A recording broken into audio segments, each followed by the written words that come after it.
Selamat datang di channel Diari Fitri, channel yang membahas cerita rumah tangga sehari-hari. Sebelum mulai ceritanya, jangan lupa subscribe. Mari kita mulai ceritanya.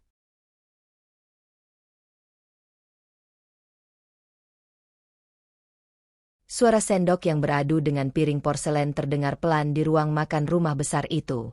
Lampu gantung kristal memantulkan cahaya ke meja makan panjang yang dipenuhi hidangan mahal. Tetapi suasana di sekelilingnya terasa dingin. Clara duduk dengan punggung tegak. Kedua tangannya bertumpu di pangkuan. Ia sudah terbiasa dengan makan malam keluarga seperti ini. Makan malam yang lebih sering terasa seperti sidang penghakiman. Di ujung meja duduk Ratna, ibu mertua Clara. Perempuan elegan berusia 50-an dengan tatapan tajam yang selalu terasa menilai.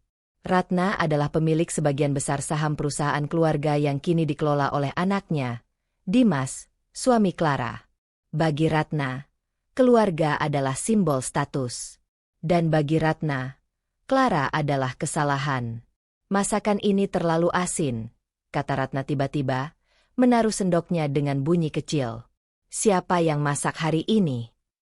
Seorang asisten rumah tangga yang berdiri di dekat dapur menjawab pelan. Saya, Bu. Ratna menoleh perlahan ke arah Clara. Kamu yang menyuruh menu ini, kan? Tanyanya dengan nada yang tidak benar-benar bertanya. Clara mengangkat wajahnya sedikit. Iya, Bu. Dimas suka sup itu. Ratna tertawa pendek, bukan tawa yang hangat, melainkan tawa yang penuh sindiran. Selera Dimas memang berubah sejak menikah, katanya. Dulu dia terbiasa makan di restoran bagus, sekarang malah makan menu seperti di rumah makan pinggir jalan. Kalimat itu terasa seperti jarum kecil yang menancap. Clara menunduk lagi, menahan napas sebentar sebelum menjawab dengan hati-hati. Saya hanya pikir dia akan suka, Bu. Di sampingnya, Dimas terlihat sedikit gelisah. Ia meneguk air minumnya cepat, seolah berharap percakapan itu selesai begitu saja. Namun Ratna belum selesai. Kamu tahu tidak? Lanjut Ratna sambil menatap Clara dari ujung kepala sampai kaki. Di keluarga ini kami terbiasa menjaga standar. Clara tidak menjawab. Ratna melanjutkan dengan suara tenang namun menusuk. Mulai dari cara berpakaian, cara bicara, sampai latar belakang keluarga. Ruangan itu mendadak terasa lebih sempit. Dimas menghela napas pelan. Sudah, katanya akhirnya. Meski suaranya terdengar ragu. Ini cuma makan malam. Ratna menoleh padanya. Justru karena ini makan malam keluarga, jawab Ratna. Mama hanya ingin mengingatkan bahwa keluarga kita punya nama baik yang harus dijaga. Tatapan Ratna kembali ke Clara. Kamu mungkin tidak terbiasa dengan hal-hal seperti itu, Clara. Tapi sekarang kamu membawa nama keluarga kami. Clara merasakan dadanya mengencang. Ia sudah sering mendengar kalimat seperti ini sejak menikah 2 tahun lalu. Namun setiap kali mendengarnya, rasanya tetap sama, seperti diingatkan bahwa ia adalah orang asing di rumah sendiri. Dimas menatap piringnya. Ia tidak mengatakan apa-apa lagi. Dan justru itu yang paling menyakitkan. Clara memaksakan senyum kecil. Saya akan berusaha belajar, Bu. Ratna mengangguk tipis. Memang seharusnya begitu. Makan malam berlanjut, tetapi tidak ada lagi percakapan yang benar-benar hidup. Hanya suara sendok dan piring. Sesekali suara Ratna memberi komentar tentang bisnis atau rencana perusahaan. Clara makan perlahan, hampir tanpa rasa. Di tengah percakapan itu, Ratna tiba-tiba berkata, besok Ferry datang ke kantor untuk rapat besar. Nama itu membuat Dimas mengangkat kepala. Ferry adalah direktur operasional perusahaan keluarga mereka, orang yang sudah bekerja dengan Ratna sejak lama dan sangat dipercaya olehnya. Kita akan membahas kerjasama baru, lanjut Ratna. Perusahaan besar. Kalau berhasil, perusahaan kita akan naik kelas. Dimas terlihat tertarik. Serius? Perusahaan mana? Ratna menggeleng sedikit. Masih rahasia. Tapi mereka perusahaan besar sekali. Lalu Ratna menambahkan dengan nada santai yang terasa tajam. Perusahaan seperti itu biasanya sangat selektif soal reputasi partner bisnis mereka. Tatapan Ratna kembali ke Clara, hanya sepersekian detik, tapi cukup jelas. Seolah pesan itu sebenarnya bukan tentang bisnis, melainkan tentang dirinya. Clara merasakan perutnya mengeras. Ia menaruh sendoknya perlahan. "Saya sudah selesai makan," katanya pelan. Ratna mengangguk tanpa benar-benar peduli. Dimas melirik Clara sebentar. "Kamu sudah kenyang?" "Iya." Tanpa menunggu jawaban lain, Clara berdiri dan berjalan keluar dari ruang makan. Langkahnya tenang sampai ia tiba di lorong menuju kamar. Baru di sana ia berhenti. Tangannya mengepal pelan. Di dalam kepalanya terulang kembali semua kalimat Ratna malam itu. Tentang standar. Tentang latar belakang. Tentang nama keluarga. Ia menutup mata sebentar. Selama ini ia selalu memilih diam.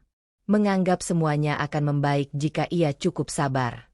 Namun malam ini ada sesuatu yang terasa berbeda. Bukan kemarahan. Lebih seperti kelelahan yang perlahan berubah menjadi kesadaran. Bahwa mungkin ia tidak pernah benar-benar diterima di rumah ini. Beberapa menit kemudian pintu kamar terbuka pelan. Dimas masuk. "Kamu kenapa keluar duluan?" tanyanya. Clara duduk di tepi tempat tidur. "Tidak apa-apa." Dimas menghela napas. "Kamu tahu Mama seperti itu. Dia cuma khawatir soal reputasi keluarga," potong Clara pelan. Dimas terdiam. Itu jawaban yang terlalu tepat untuk dibantah. Clara menatapnya. "Aku cuma penasaran satu hal, Mas." "Apa?" Clara ragu sebentar sebelum bertanya. "Kalau Mama benar-benar tidak pernah menerima aku, kamu pernah menyesal menikah denganku?" Pertanyaan itu menggantung di udara. Dimas tidak langsung menjawab. Dan dalam keheningan itulah Clara merasakan sesuatu di dalam dirinya berubah sedikit. Bukan keputusan besar, bukan kemarahan. Hanya sebuah retakan kecil pada keyakinannya tentang pernikahan ini. Sesuatu yang baru saja mulai terbentuk. Dan untuk pertama kalinya, Clara mulai bertanya dalam hatinya sendiri. Berapa lama lagi ia bisa terus bertahan seperti ini? Pertanyaan Clara malam sebelumnya masih menggantung di antara dirinya dan Dimas. Pagi itu kamar mereka terasa lebih sunyi dari biasanya. Tirai jendela terbuka setengah, cahaya matahari masuk tipis-tipis, tetapi tidak cukup menghangatkan suasana. Clara sudah bangun lebih dulu. Ia duduk di depan meja rias, menyisir rambutnya perlahan.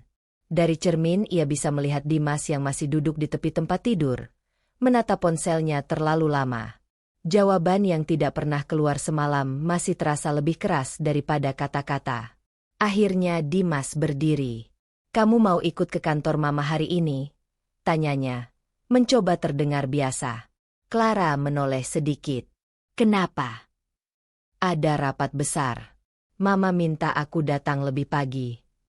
Nada suara Dimas terdengar seperti undangan yang setengah hati. Clara mengerti maksudnya. Ia pernah beberapa kali ikut ke kantor keluarga itu, tapi setiap kali berada di sana, ia selalu merasa seperti orang yang datang tanpa diharapkan. "Tidak usah," jawab Clara pelan. "Aku ada urusan sendiri." Dimas mengangguk cepat, seolah lega. "Ya sudah." Clara memperhatikan punggung suaminya saat pria itu keluar kamar. Tidak ada pertengkaran. Tidak ada kata kasar. Namun jarak di antara mereka terasa semakin nyata. Gedung kantor perusahaan keluarga Ratna berdiri megah di pusat kota. Lobi marmernya dipenuhi karyawan yang lalu lalang dengan pakaian formal. Di lantai paling atas, ruang rapat utama sudah dipenuhi beberapa orang penting perusahaan. Ratna duduk di kursi utama meja panjang, dengan ekspresi tenang seperti biasa. Di sampingnya duduk seorang pria berjas abu-abu yang terlihat santai namun matanya tajam. Pria itu adalah Ferry, direktur operasional perusahaan yang sudah bekerja bersama Ratna lebih dari 10 tahun. Di perusahaan, banyak orang tahu bahwa Ferry bukan hanya bawahan Ratna, ia juga orang yang sering mempengaruhi banyak keputusan penting. Dimas masuk beberapa menit kemudian. "Maaf, aku sedikit terlambat," katanya sambil duduk di kursinya. Ratna hanya mengangguk singkat. Rapat belum mulai. Ferry menyandarkan tubuhnya di kursi sambil tersenyum tipis. "Baru menikah 2 tahun tapi sudah sering telat. Dim," katanya dengan nada bercanda yang terasa agak menusuk. Dimas menahan senyum kaku. "Macet." Ratna membuka beberapa berkas di depannya. "Kita langsung saja ke inti rapat."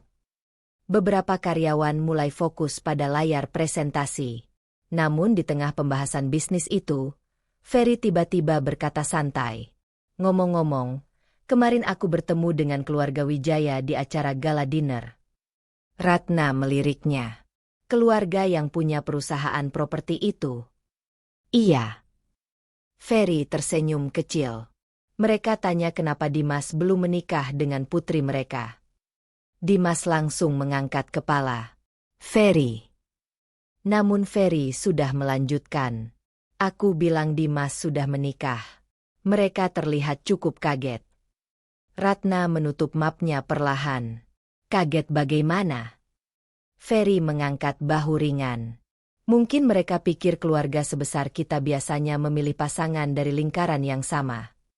Kalimat itu terasa jelas arahnya. Beberapa orang di ruangan itu pura-pura fokus pada layar. Tapi suasana sudah berubah. Dimas menatap Ferry dengan tidak nyaman. Kehidupan pribadi seharusnya tidak dibahas di rapat. Ferry tersenyum santai. "Benar. Tapi kadang kehidupan pribadi mempengaruhi reputasi bisnis." Ratna tidak menegur Ferry. Sebaliknya ia berkata dengan nada tenang. Yang Ferry maksud sebenarnya bukan soal pribadi, tapi soal citra perusahaan. Dimas mengepalkan tangan di bawah meja. Ia tahu pembicaraan ini sebenarnya tentang Clara. Dan Ratna bahkan tidak mencoba menyembunyikannya. Sementara itu, di sebuah kafe kecil yang tidak terlalu ramai, Clara duduk di dekat jendela dengan secangkir kopi yang sudah mulai dingin. Di depannya duduk seorang perempuan berambut pendek dengan ekspresi kesal. Perempuan itu adalah Nadia, sahabat lama Clara yang sudah mengenalnya jauh sebelum Clara menikah dengan Dimas. Nadia menatap Clara dengan alis terangkat. "Jadi semalam dia tidak menjawab pertanyaanmu?" Clara menggeleng pelan. "Tidak." Nadia menghela napas keras. "Klasik." Clara tersenyum tipis, tapi matanya tidak ikut tersenyum. "Aku tidak marah," katanya. Lalu, Clara menatap keluar jendela. "Aku cuma mulai mengerti sesuatu." Nadia menyilangkan tangan. "Apa?"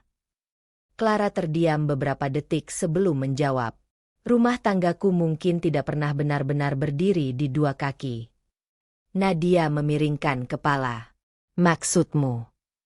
Clara menatap cangkir kopinya.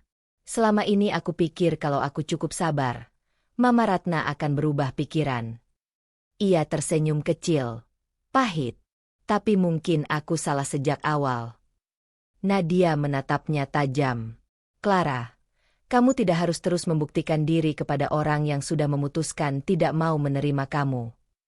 Kata-kata itu terasa sederhana, tapi menghantam sesuatu di dalam hati Clara. Ia tidak menjawab. Namun di dalam pikirannya, satu kesadaran mulai terbentuk lebih jelas daripada sebelumnya. Bukan sekadar luka karena dipandang rendah, melainkan kenyataan bahwa tempat yang ia sebut rumah mungkin sebenarnya tidak pernah menjadi miliknya. Clara menarik napas dalam-dalam. Untuk pertama kalinya sejak menikah, sebuah pertanyaan muncul dengan sangat serius di kepalanya. Jika rumah tangga ini memang tidak pernah benar-benar menerima dirinya, apakah ia masih harus terus bertahan di dalamnya? Pertanyaan itu membuat dadanya terasa lebih berat daripada sebelumnya. Namun bersamaan dengan itu, sebuah pikiran lain muncul, lebih kecil, tapi lebih berani. Bagaimana jika suatu hari nanti, ia berhenti mencoba diterima? Pertanyaan yang muncul di kepala Clara sejak kemarin belum juga pergi. Bagaimana jika suatu hari nanti ia berhenti mencoba diterima? Pertanyaan itu terasa berbahaya. Selama 2 tahun pernikahan, Clara selalu menekan pikiran seperti itu. Ia selalu percaya bahwa kesabaran bisa memperbaiki hubungan. Namun sejak percakapan dengan Nadia di kafe kemarin, sesuatu di dalam dirinya berubah pelan-pelan. Malam itu rumah besar keluarga Dimas terasa lebih sunyi dari biasanya. Dimas masih berada di kantor karena rapat yang belum selesai. Clara sedang duduk di ruang keluarga kecil ketika langkah sepatu hak tinggi terdengar dari lorong. Ia menoleh. Ratna berdiri di ambang pintu dengan ekspresi yang sulit ditebak. "Kamu belum tidur?" tanya Ratna. "Belum, Bu." Ratna menatapnya beberapa detik, lalu berkata singkat, "Ikut saya ke ruang kerja." Nada suaranya bukan permintaan. Clara berdiri tanpa bertanya. Ia sudah terlalu sering dipanggil dengan cara seperti itu. Ruang kerja Ratna berada di ujung rumah. Sebuah ruangan besar dengan rak buku tinggi dan meja kayu gelap yang selalu terlihat rapi. Lampu meja menyala, menciptakan bayangan panjang di lantai. Ratna berjalan masuk lebih dulu dan duduk di kursi di belakang meja. Clara berdiri di depan meja itu, menunggu. Beberapa detik berlalu tanpa kata-kata. Ratna membuka laci meja perlahan, mengambil sesuatu dari dalamnya, lalu meletakkannya di atas meja di antara mereka. Sebuah cek bank. Clara melihat angka yang tertulis di sana. 100 juta rupiah. Ia tidak langsung bereaksi. Ratna melipat tangannya di atas meja. "Ambil." Clara tidak bergerak. "Apa maksudnya, Bu?" Ratna menatapnya lurus. 100 juta rupiah. Ia menyebut angka itu dengan nada datar. Cukup untuk memulai hidup baru. Clara masih berdiri diam. Ratna melanjutkan tanpa perubahan ekspresi. "Kalau kamu menceraikan Dimas." Ruangan itu terasa mendadak lebih dingin. Clara menatap cek itu lagi. Angka di atas kertas itu terlihat sangat jelas di bawah cahaya lampu. Namun pikirannya justru terasa kosong beberapa detik. Ratna menghela napas kecil, seolah percakapan ini hanyalah urusan bisnis sederhana. "Saya tidak suka membuang waktu dengan kata-kata manis," katanya. "Kita sama-sama tahu pernikahan ini tidak pernah cocok." Clara perlahan mengangkat wajahnya. "Tidak cocok menurut siapa, Bu?" Ratna tersenyum tipis. "Kamu pintar, Clara. Jangan pura-pura tidak mengerti." Ia menyandarkan tubuhnya di kursi. "Sejak awal kamu menikah dengan Dimas, semua orang tahu latar belakang kalian terlalu berbeda." Clara tetap diam. Ratna menunjuk cek di meja. 100 juta itu bukan jumlah kecil. Ia menambahkan dengan nada yang hampir terdengar ramah. "Bagi seseorang dengan latar belakang seperti kamu." Kata-kata itu tidak diucapkan dengan suara keras. Namun justru karena itulah rasanya lebih menusuk. Ratna menatap Clara dengan keyakinan penuh. "Ambil uang itu, ajukan perceraian, dan semuanya selesai." Clara masih belum menyentuh cek tersebut. Ratna mengerutkan sedikit alisnya. "Bukankah itu alasan kamu menikah dengan Dimas sejak awal?" Clara mengangkat kepala perlahan. Ratna melanjutkan. "Uang." Kata itu jatuh begitu saja di antara mereka. Clara menatap ibu mertuanya lama. Selama 2 tahun, ia sudah sering dipandang rendah. Sudah sering mendengar sindiran tentang latar belakangnya. Namun ini pertama kalinya semuanya diucapkan sejelas ini. Ratna benar-benar percaya bahwa dirinya bisa dibeli. Beberapa detik berlalu tanpa suara. Akhirnya Clara berkata pelan, "Kenapa ibu yakin saya akan menerima ini?" Ratna tidak ragu menjawab, "Karena kalau bukan karena uang, saya tidak melihat alasan lain kamu menikah dengan anak saya." Clara merasakan sesuatu bergerak di dalam dadanya, bukan kemarahan yang meledak, melainkan sesuatu yang lebih dalam. Seperti luka lama yang akhirnya disentuh langsung. Ia menunduk sedikit, memandang cek itu lagi. 100 juta. Jumlah yang besar bagi banyak orang. Namun bukan itu yang membuat pikirannya sibuk. Yang memenuhi kepalanya justru kata-kata Ratna. "Kalau bukan karena uang, saya tidak melihat alasan lain kamu menikah dengan anak saya. Untuk pertama kalinya, Clara menyadari sesuatu dengan sangat jelas. Di mata Ratna, dirinya bukan menantu, bukan keluarga. Ia hanyalah perempuan yang berhasil menempel pada anaknya. Ratna memperhatikan ekspresi Clara dengan tenang. Ia tampak yakin. Kamu tidak perlu menjawab sekarang, kata Ratna. Tapi jangan terlalu lama. Ia mendorong cek itu sedikit lebih dekat ke arah Clara. Anggap saja ini penyelesaian yang bersih. Clara mengangkat tangan perlahan. Untuk sesaat Ratna mengira Clara akan mengambil cek itu. Namun Clara hanya menyentuh tepi kertas itu dengan ujung jarinya, lalu menarik tangannya kembali. Ia menatap angka di cek itu sekali lagi, lalu menatap Ratna. Ekspresinya tenang, tetapi matanya sulit dibaca. Saya akan memikirkannya, kata Clara akhirnya. Ratna mengangguk kecil, seolah memang sudah menduga jawaban itu. Bagus. Clara berbalik dan berjalan keluar dari ruang kerja. Langkahnya tenang sampai ia mencapai lorong yang gelap. Baru di sana ia berhenti. Dadanya naik turun pelan. 100 juta rupiah. Harga yang diberikan untuk menghapus dirinya dari keluarga ini. Clara menutup mata sebentar. Anehnya, ia tidak merasa dihina seperti yang seharusnya. Sebaliknya, pikirannya justru terasa sangat jernih. Untuk pertama kalinya sejak menikah, sebuah pilihan nyata muncul di hadapannya. Tetap bertahan di rumah yang tidak pernah menerimanya. Atau pergi.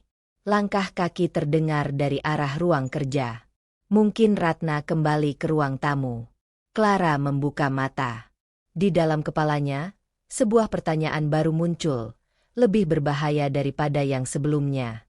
Jika suatu hari nanti ia benar-benar meninggalkan rumah ini, apakah itu sebenarnya kekalahan? Atau justru kebebasan? Dan malam itu, untuk pertama kalinya, Clara benar-benar mempertimbangkan kemungkinan mengambil cek itu. Cek itu tidak pernah keluar dari pikiran Clara sejak malam sebelumnya. Bukan karena jumlah uangnya, melainkan karena kalimat Ratna yang menyertainya. Kalau bukan karena uang, saya tidak melihat alasan lain kamu menikah dengan anak saya.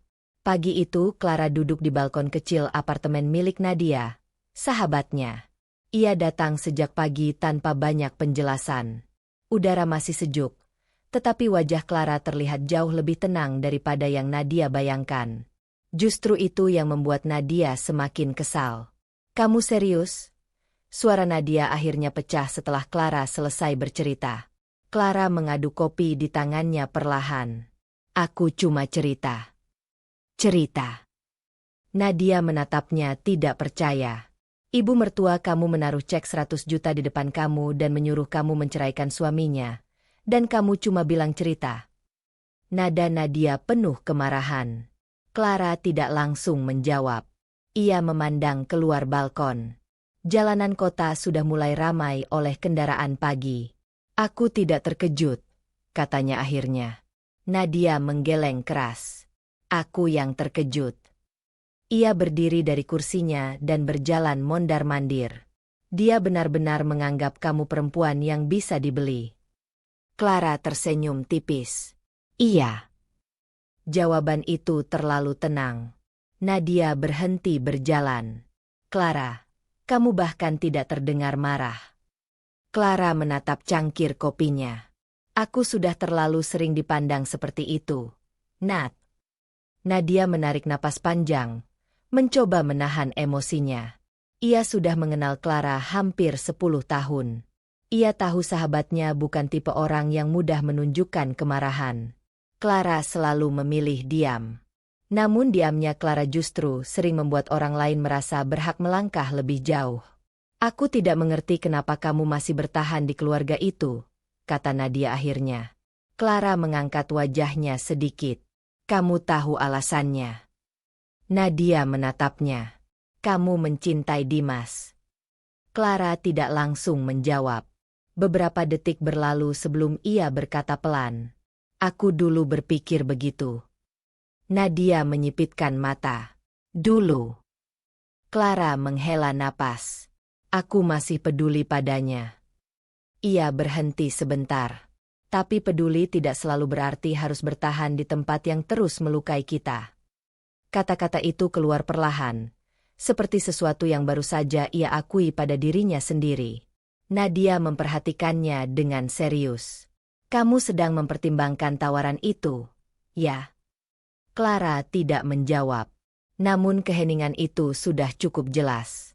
Nadia mendekat ke meja lagi dan duduk di hadapan Clara. Kamu tahu satu hal yang membuatku paling kesal dari semua ini? Clara menatapnya. Apa? Nadia menyilangkan tangan. Ratna menganggap kamu perempuan yang menikah demi uang.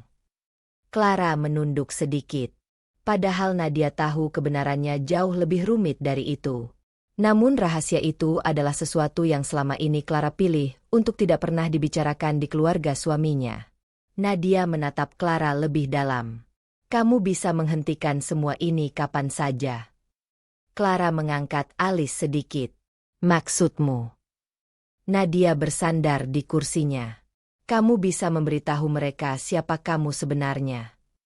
Clara langsung menggeleng. Tidak. Jawabannya cepat dan tegas. Nadia mendesah.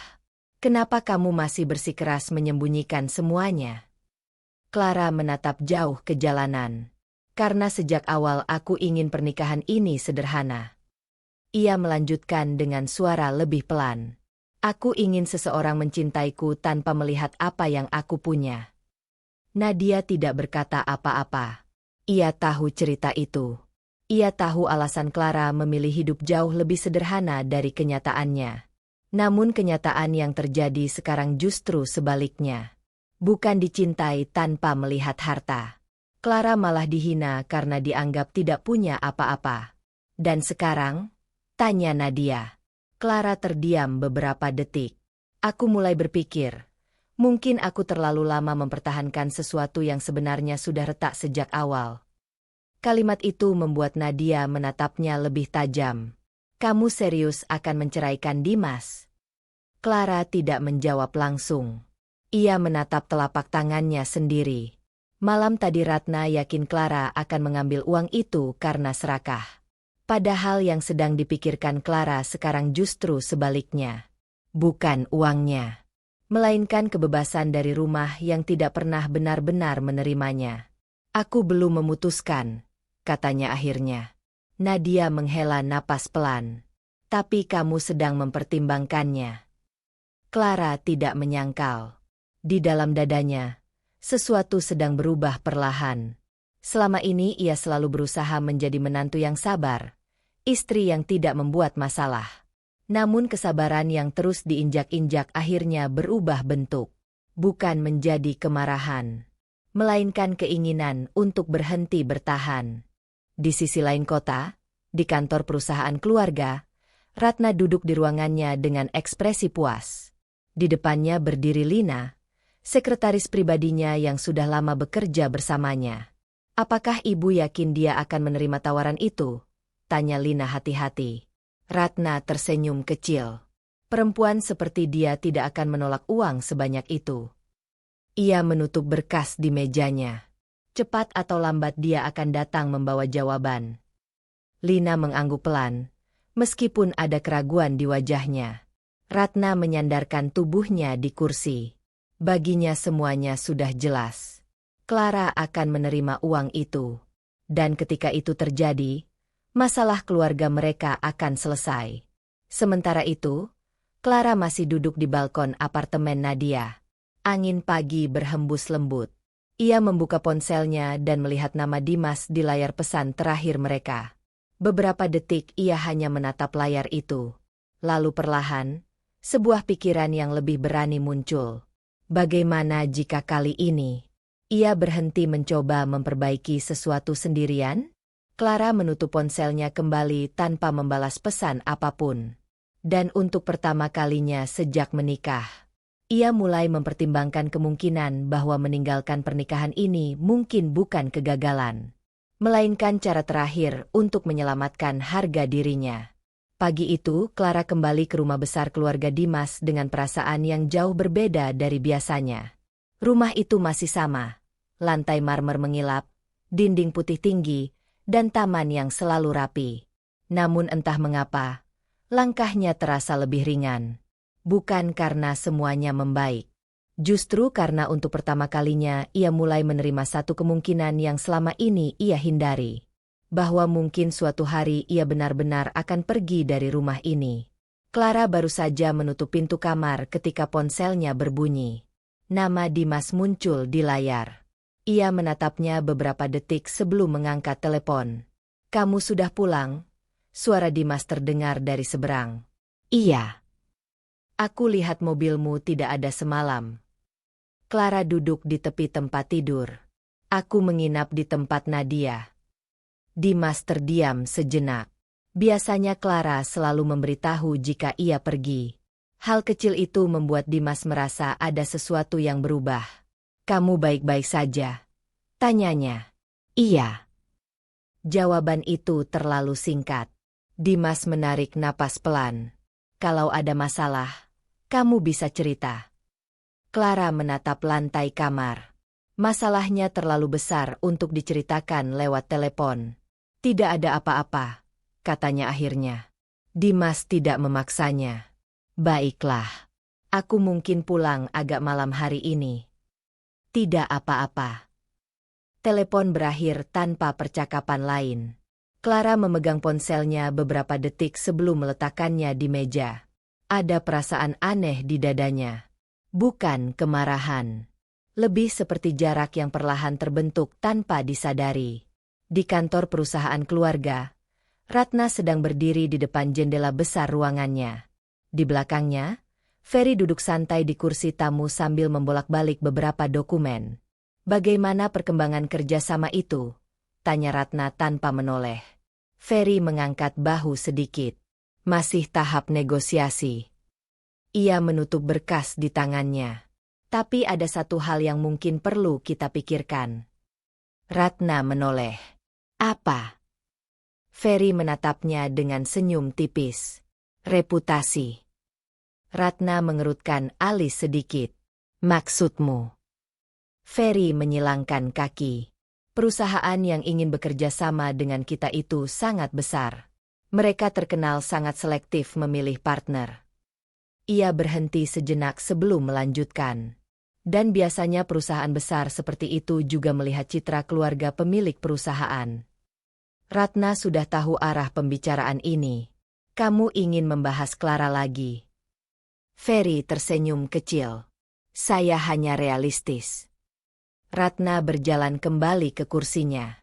Clara tidak ada hubungannya dengan bisnis. Ferry menggeleng pelan. Di dunia bisnis, semuanya ada hubungannya. Ia menatap Ratna lebih tajam. Seorang pewaris perusahaan menikah dengan perempuan yang latar belakangnya tidak jelas. Itu bisa menjadi bahan pembicaraan di mana-mana. Ratna tidak menjawab. Namun ekspresinya menunjukkan ia tidak sepenuhnya menolak pemikiran itu. Ferry melanjutkan dengan nada lebih pelan. "Jika kerjasama ini gagal karena alasan citra, kerugian perusahaan kita bisa sangat besar." Ratna menyandarkan tubuhnya di kursi. "Aku sudah menangani masalah itu." Ferry mengangkat alis. "Bagaimana?" Ratna berkata singkat. "Aku sudah bicara dengan Clara." Ferry tampak tertarik. "Dan?" Ratna menatap meja beberapa detik sebelum menjawab. "Aku memberinya pilihan." Ferry tersenyum tipis. "Uang?" Ratna tidak menyangkal. 100 juta. Ferry tertawa kecil. "Itu cara yang efisien." Ratna menatapnya datar. Dia sedang memikirkannya. Ferry mengangguk puas. Kalau begitu masalah itu mungkin segera selesai. Namun sebelum pergi, Ferry menambahkan satu kalimat lagi. "Semakin cepat, semakin baik untuk perusahaan." Kalimat itu menggantung di udara bahkan setelah Ferry keluar dari ruangan. Ratna menatap pintu yang sudah tertutup. Untuk pertama kalinya, ia merasa sedikit tidak sabar menunggu jawaban Clara. Sore hari, Clara sedang duduk di ruang tamu ketika langkah Ratna terdengar dari tangga. Ratna berhenti beberapa meter di depannya. "Kita perlu bicara." Nada suaranya tenang, tapi jelas mengandung maksud. Clara berdiri perlahan. "Ya, Bu." Ratna menatapnya beberapa detik. "Sudah kamu pikirkan?" Clara tahu persis maksud pertanyaan itu. "Cek 100 juta. Perceraian." Ia tidak menjawab langsung. Ratna melanjutkan. "Aku tidak suka menunggu terlalu lama." Clara menatap wajah ibu mertuanya dengan tenang. Selama 2 tahun ia selalu merasa kecil di hadapan perempuan ini. Namun sekarang perasaan itu mulai berubah. "Aku masih memikirkannya," kata Clara. Ratna menghela napas pendek. "Kamu seharusnya tidak membuat keputusan sederhana menjadi rumit." Sederhana. Bagi Ratna, menghancurkan sebuah pernikahan memang terlihat sederhana. Clara merasakan sesuatu mengeras di dalam dadanya. Namun ia tetap berkata dengan tenang, "Saya akan memberi jawaban." Ratna mengangguk tipis. Pastikan jawabannya masuk akal. Ia lalu berjalan pergi tanpa menunggu balasan. Clara tetap berdiri di ruang tamu yang tiba-tiba terasa sunyi. Di kepalanya terngiang satu kalimat Ferry yang sempat ia dengar beberapa hari lalu saat pria itu berbicara dengan Ratna di ruang makan. Pernikahan seperti itu bisa merusak citra perusahaan. Sekarang semuanya terasa lebih jelas. Masalahnya bukan hanya Ratna. Bahkan dunia bisnis keluarga itu pun menganggap dirinya sebagai kesalahan. Clara perlahan duduk kembali. Tangannya terlipat di pangkuan. Selama ini ia terus mencoba menjadi bagian dari keluarga ini. Namun semakin hari, semakin jelas bahwa keberadaannya justru dianggap beban. Dan untuk pertama kalinya, sebuah keputusan mulai terasa semakin nyata di dalam pikirannya. Jika memang rumah tangga ini berdiri tanpa penghargaan, mungkin mempertahankannya justru bentuk pengorbanan yang paling tidak masuk akal. Malam itu, sebelum tidur, Clara membuka laci meja kecil di kamar. Di dalamnya ada sebuah map tipis berisi beberapa dokumen pribadinya. Ia menatap map itu lama, lalu perlahan menutup laci kembali. Belum. Namun untuk pertama kalinya, Clara mulai mempersiapkan kemungkinan bahwa suatu hari nanti, ia benar-benar akan menggunakannya. Map tipis di dalam laci itu masih terbayang di kepala Clara sejak malam sebelumnya. Dokumen-dokumen sederhana. Fotokopi identitas. Beberapa berkas pribadi yang dulu ia siapkan ketika pertama kali pindah setelah menikah dengan Dimas. Hal-hal kecil yang tidak pernah ia pikir akan benar-benar dipakai. Pagi itu rumah masih sepi. Dimas sudah berangkat ke kantor lebih dulu. Seperti biasa, Clara duduk di tepi tempat tidur beberapa menit sebelum akhirnya berdiri dan membuka laci meja kecil itu. Map tipis itu masih di sana. Ia mengeluarkannya perlahan. Tangannya tidak gemetar. Justru terlalu tenang. Clara menatap dokumen itu beberapa saat sebelum memasukkannya kembali ke dalam tasnya. Hari ini ia tahu satu hal dengan pasti. Ia tidak bisa terus berdiri di tempat yang sama. Siang hari, Clara mengetuk pintu ruang kerja Ratna. Dari dalam terdengar suara dingin yang sudah sangat ia kenal. "Masuk." Ratna duduk di belakang meja besar dengan beberapa dokumen perusahaan di depannya. Ketika melihat Clara masuk, ia menutup map yang sedang dibacanya. "Jadi..." Nada suaranya langsung ke inti persoalan. Clara berjalan mendekat hingga berhenti di depan meja. "Saya sudah memikirkan tawaran ibu." Ratna menatapnya dengan ekspresi yang hampir terlihat puas. Dan Clara tidak berbicara. Ia hanya menatap cek yang masih berada di atas meja. Cek yang sejak beberapa hari lalu tidak pernah dipindahkan dari tempatnya. 100 juta rupiah. Ratna menggeser cek itu sedikit ke arah Clara. "Kalau kamu datang ke sini, saya anggap kamu sudah punya jawaban." Beberapa detik berlalu tanpa suara. Clara akhirnya mengulurkan tangan. Ia mengambil cek itu. Gerakannya tenang. Ratna tersenyum tipis. Senyum yang penuh kemenangan. Keputusan yang bijak. Kalimat itu jatuh ringan, seolah semua ini hanyalah transaksi biasa. Ratna menyandarkan tubuhnya di kursi. Sejujurnya saya tidak pernah ragu kamu akan memilih ini. Clara menatap cek di tangannya. Ratna melanjutkan dengan nada santai yang terasa menyakitkan. Orang dengan latar belakangmu tentu tidak akan melewatkan kesempatan seperti ini. Clara tidak membantah, tidak juga membela diri. Ia hanya melipat cek itu dan memasukkannya ke dalam tas. Ratna memperhatikan gerakan itu dengan puas. Bagus. Kalau begitu kamu tahu apa yang harus dilakukan selanjutnya. Clara mengangguk kecil. Iya. Ratna membuka kembali dokumen di mejanya, seolah percakapan itu sudah selesai. Kamu bisa mengurus semuanya secepatnya. Clara berbalik dan berjalan keluar dari ruangan itu. Langkahnya tetap tenang. Namun begitu pintu tertutup di belakangnya, napasnya terasa sedikit lebih berat. Bukan karena uang itu, melainkan karena satu kenyataan yang kini tidak bisa lagi ia hindari. Ia benar-benar akan meninggalkan rumah ini. 2 hari kemudian, Dimas baru pulang dari kantor ketika seorang kurir datang membawa amplop resmi. Untuk Pak Dimas, kata kurir itu. Dimas menerimanya dengan bingung. Begitu membuka amplop itu, dahinya langsung berkerut.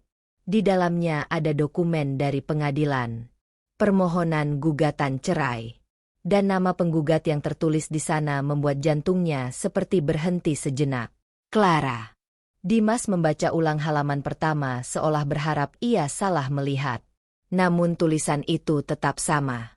Ia langsung meraih ponselnya dan menelepon Clara. Telepon diangkat setelah beberapa dering. Clara. Iya. Suaranya tenang seperti biasa.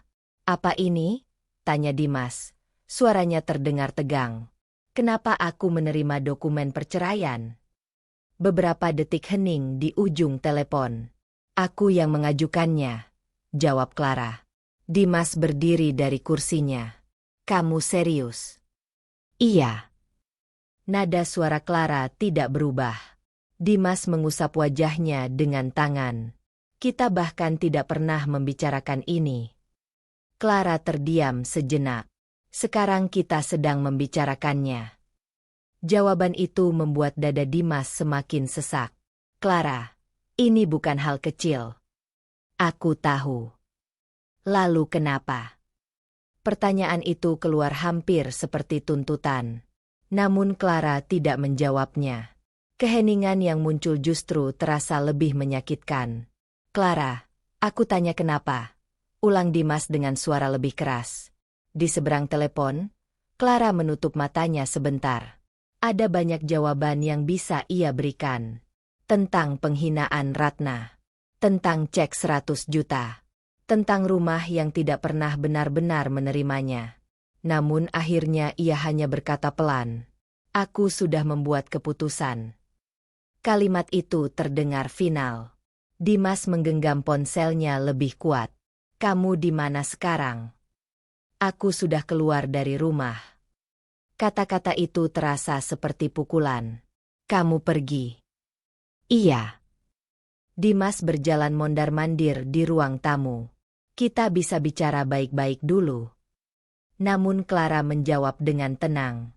Tidak ada lagi yang perlu dibicarakan. Telepon itu berakhir tidak lama setelahnya. Dimas berdiri di tengah ruang tamu yang tiba-tiba terasa sangat kosong. Sementara itu, di sisi lain kota, Clara berdiri di trotoar depan sebuah gedung perkantoran tinggi. Tasnya berada di bahunya. Di dalam tas itu masih ada cek 100 juta dari Ratna. Ia mengangkat wajahnya menatap gedung itu beberapa detik. Angin sore berhembus lembut. Untuk pertama kalinya setelah 2 tahun pernikahan, hidupnya terasa seperti halaman kosong yang benar-benar baru. Bukan tanpa rasa sakit, namun juga bukan tanpa kebebasan.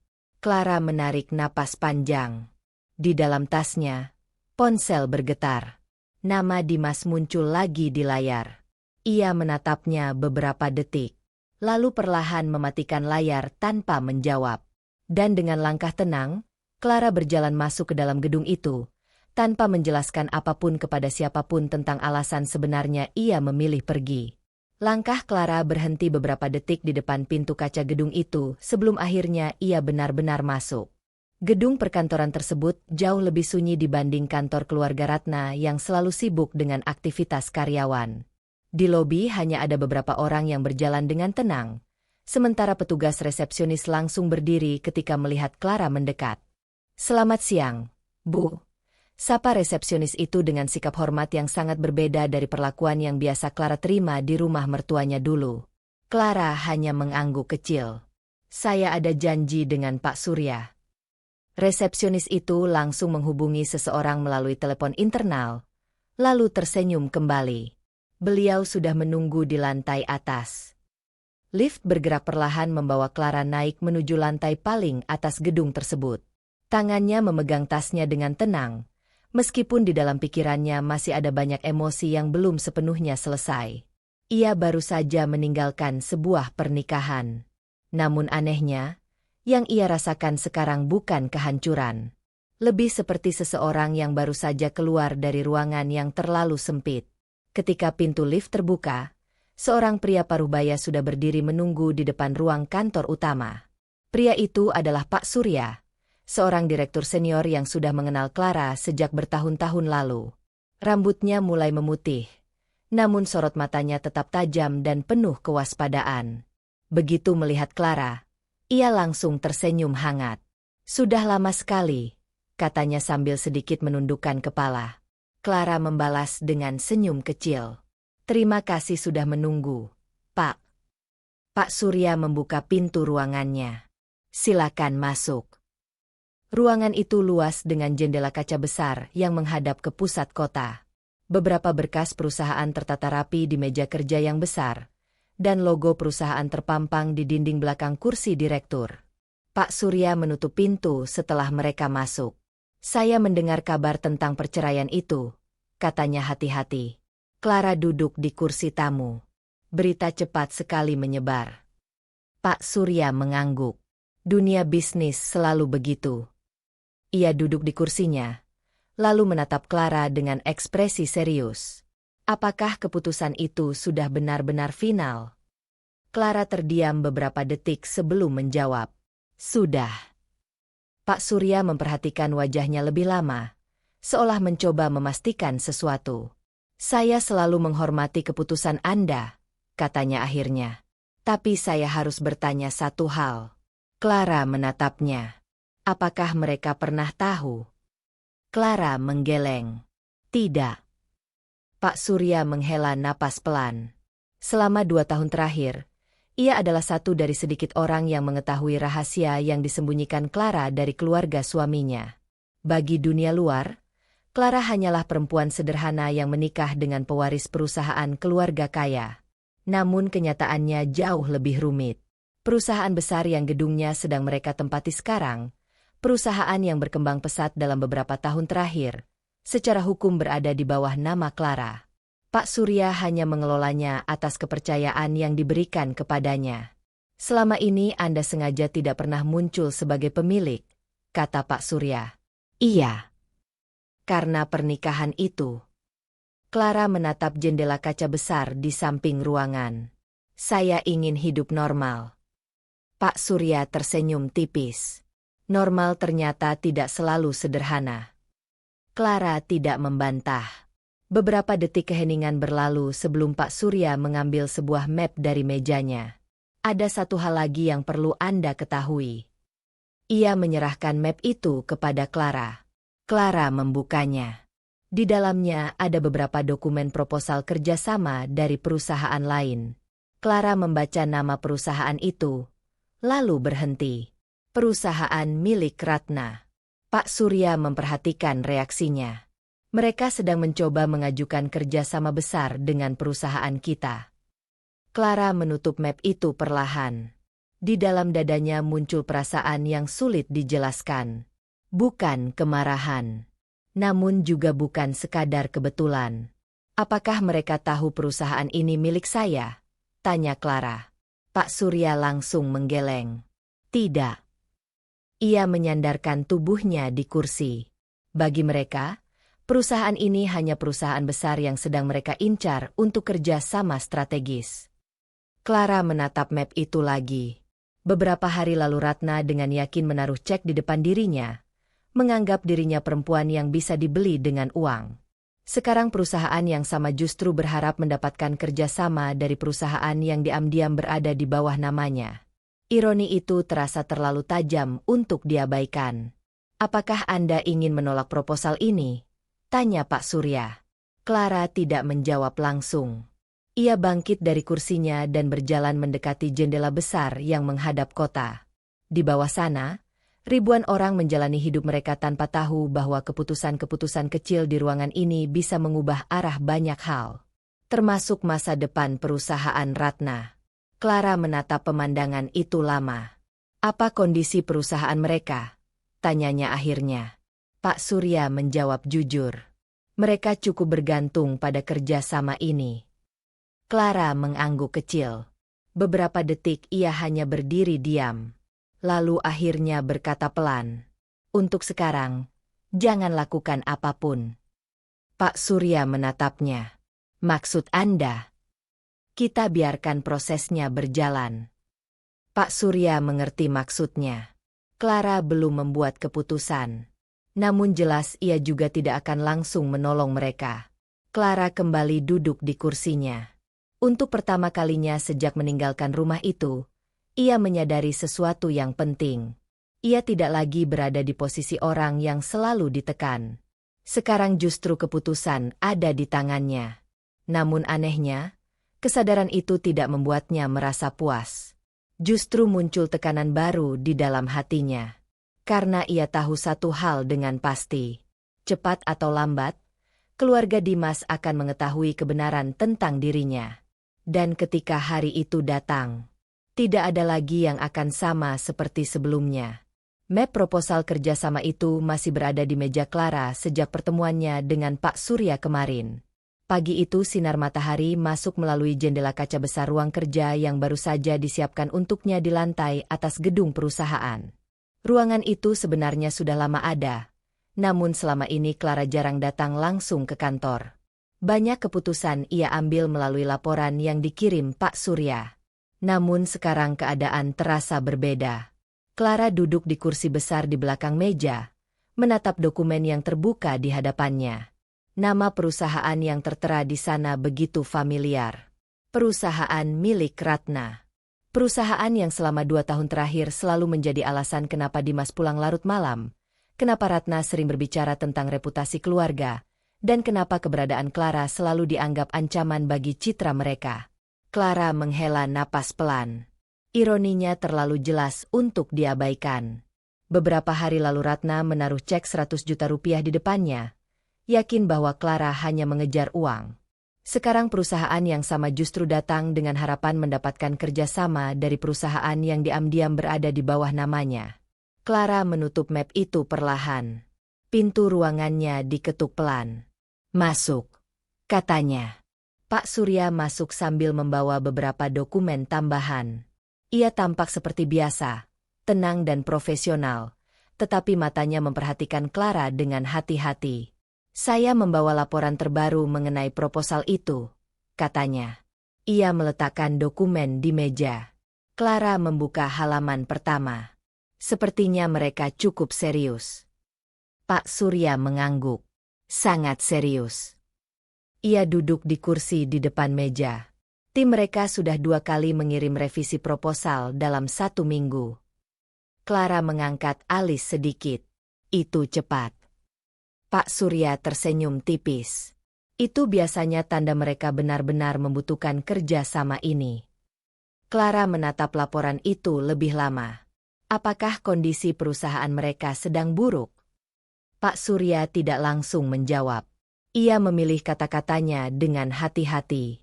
Bukan buruk, tapi mulai tertekan. Ia menunjuk beberapa angka di laporan keuangan yang disertakan dalam proposal.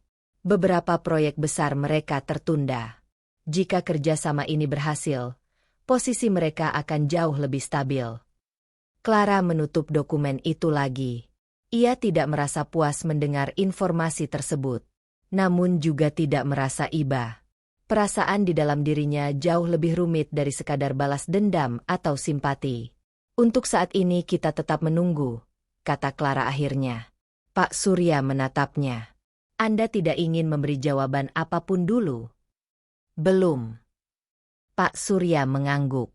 Ia sudah cukup lama mengenal Clara untuk tahu bahwa keputusan yang diambil dengan tenang biasanya jauh lebih kuat daripada keputusan yang dibuat karena emosi.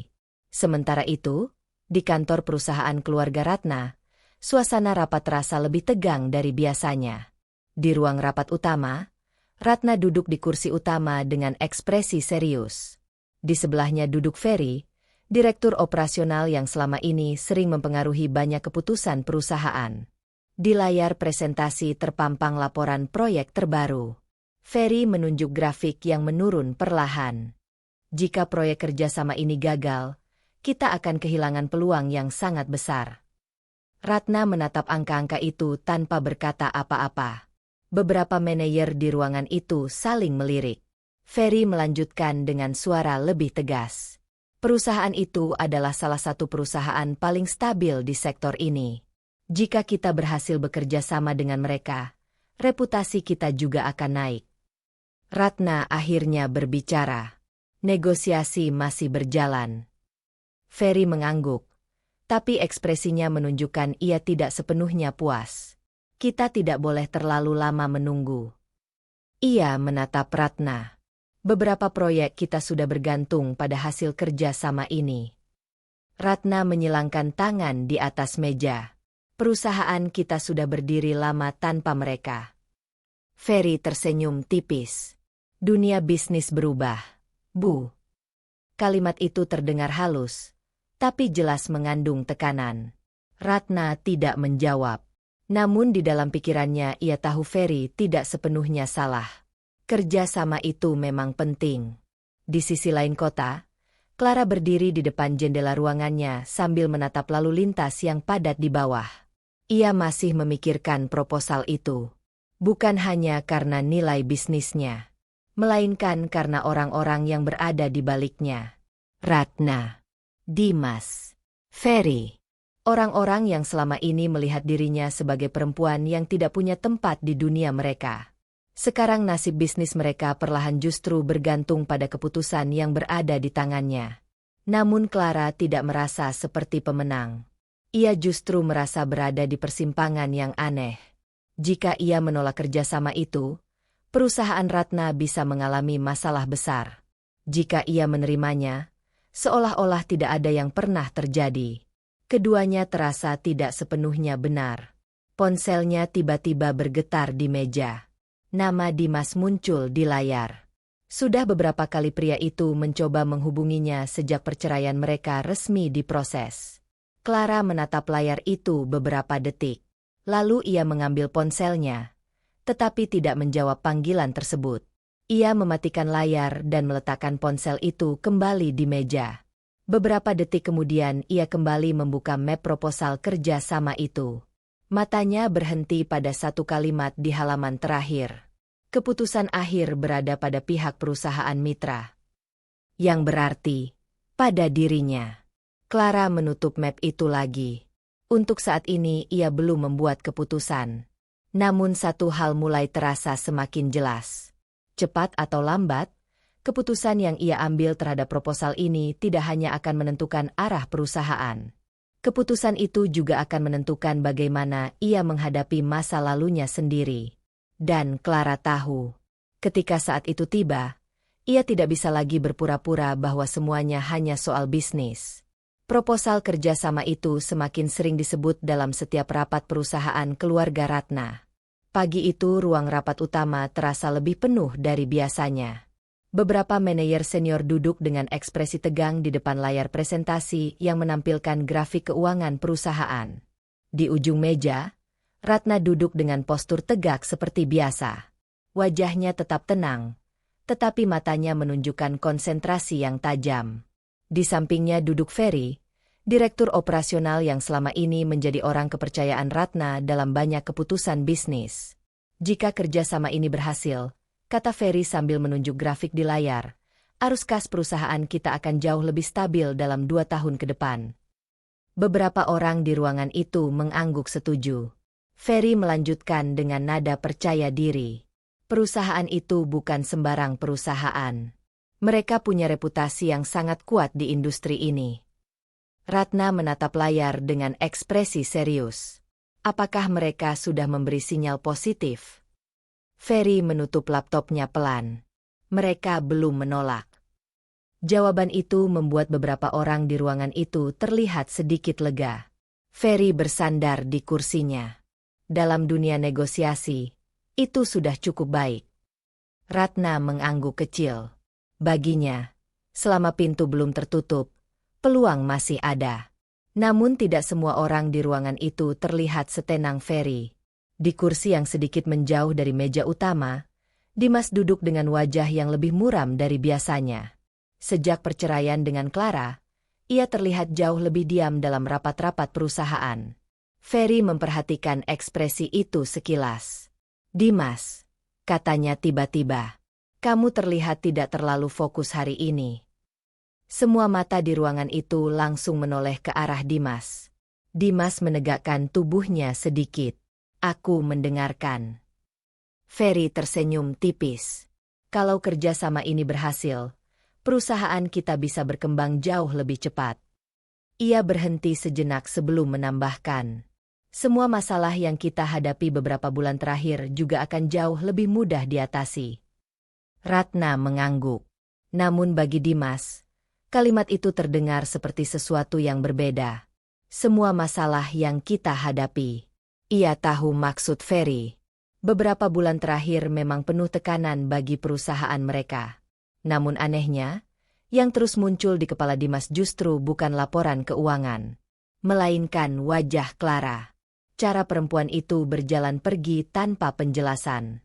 Cara ia menerima perceraian dengan begitu tenang. Dimas menarik napas perlahan. Untuk pertama kalinya sejak semuanya terjadi, sebuah pertanyaan muncul lebih jelas di kepalanya. Apakah mereka benar-benar memahami Clara selama ini? Setelah rapat selesai, Ratna berjalan kembali ke ruang kerjanya. Di luar ruangan itu, Lina, sekretaris pribadi Ratna, sudah menunggu dengan beberapa berkas di tangannya. "Bu, ada dokumen yang perlu Ibu tanda tangani," katanya. Ratna masuk ruangannya tanpa berkata banyak. Lina mengikuti dari belakang dan meletakkan berkas-berkas itu di meja. Namun sebelum pergi, Lina berkata dengan hati-hati, "Proyek kerjasama itu sangat penting bagi perusahaan, Bu." Ratna menatapnya sekilas. "Tentu saja." Lina ragu beberapa detik sebelum melanjutkan. "Tim keuangan sudah memperkirakan bahwa beberapa proyek besar kita sangat bergantung pada keberhasilan kerjasama ini." Ratna menutup map yang sedang ia baca. "Aku sudah tahu." Lina mengangguk. Namun ia masih berdiri di tempatnya. Apakah perusahaan itu sudah memberi kepastian? Ratna menggeleng sedikit. "Belum." Lina tidak berkata apa-apa lagi. Ia hanya menunduk sedikit sebelum keluar dari ruangan. Namun di dalam hatinya, ia tahu satu hal dengan jelas.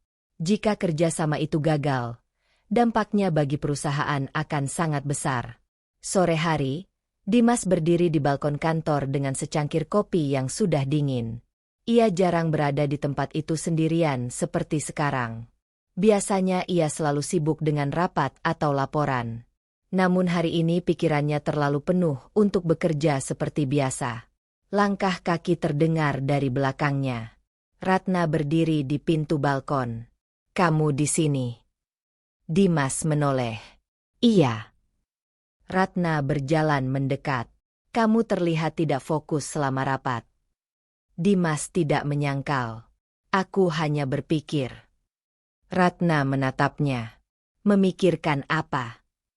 Beberapa detik Dimas tidak menjawab. Lalu akhirnya ia berkata pelan, "Clara." Nama itu membuat ekspresi Ratna langsung berubah sedikit. Apalagi yang perlu dipikirkan tentang dia? Dimas menatap jalanan kota di bawah.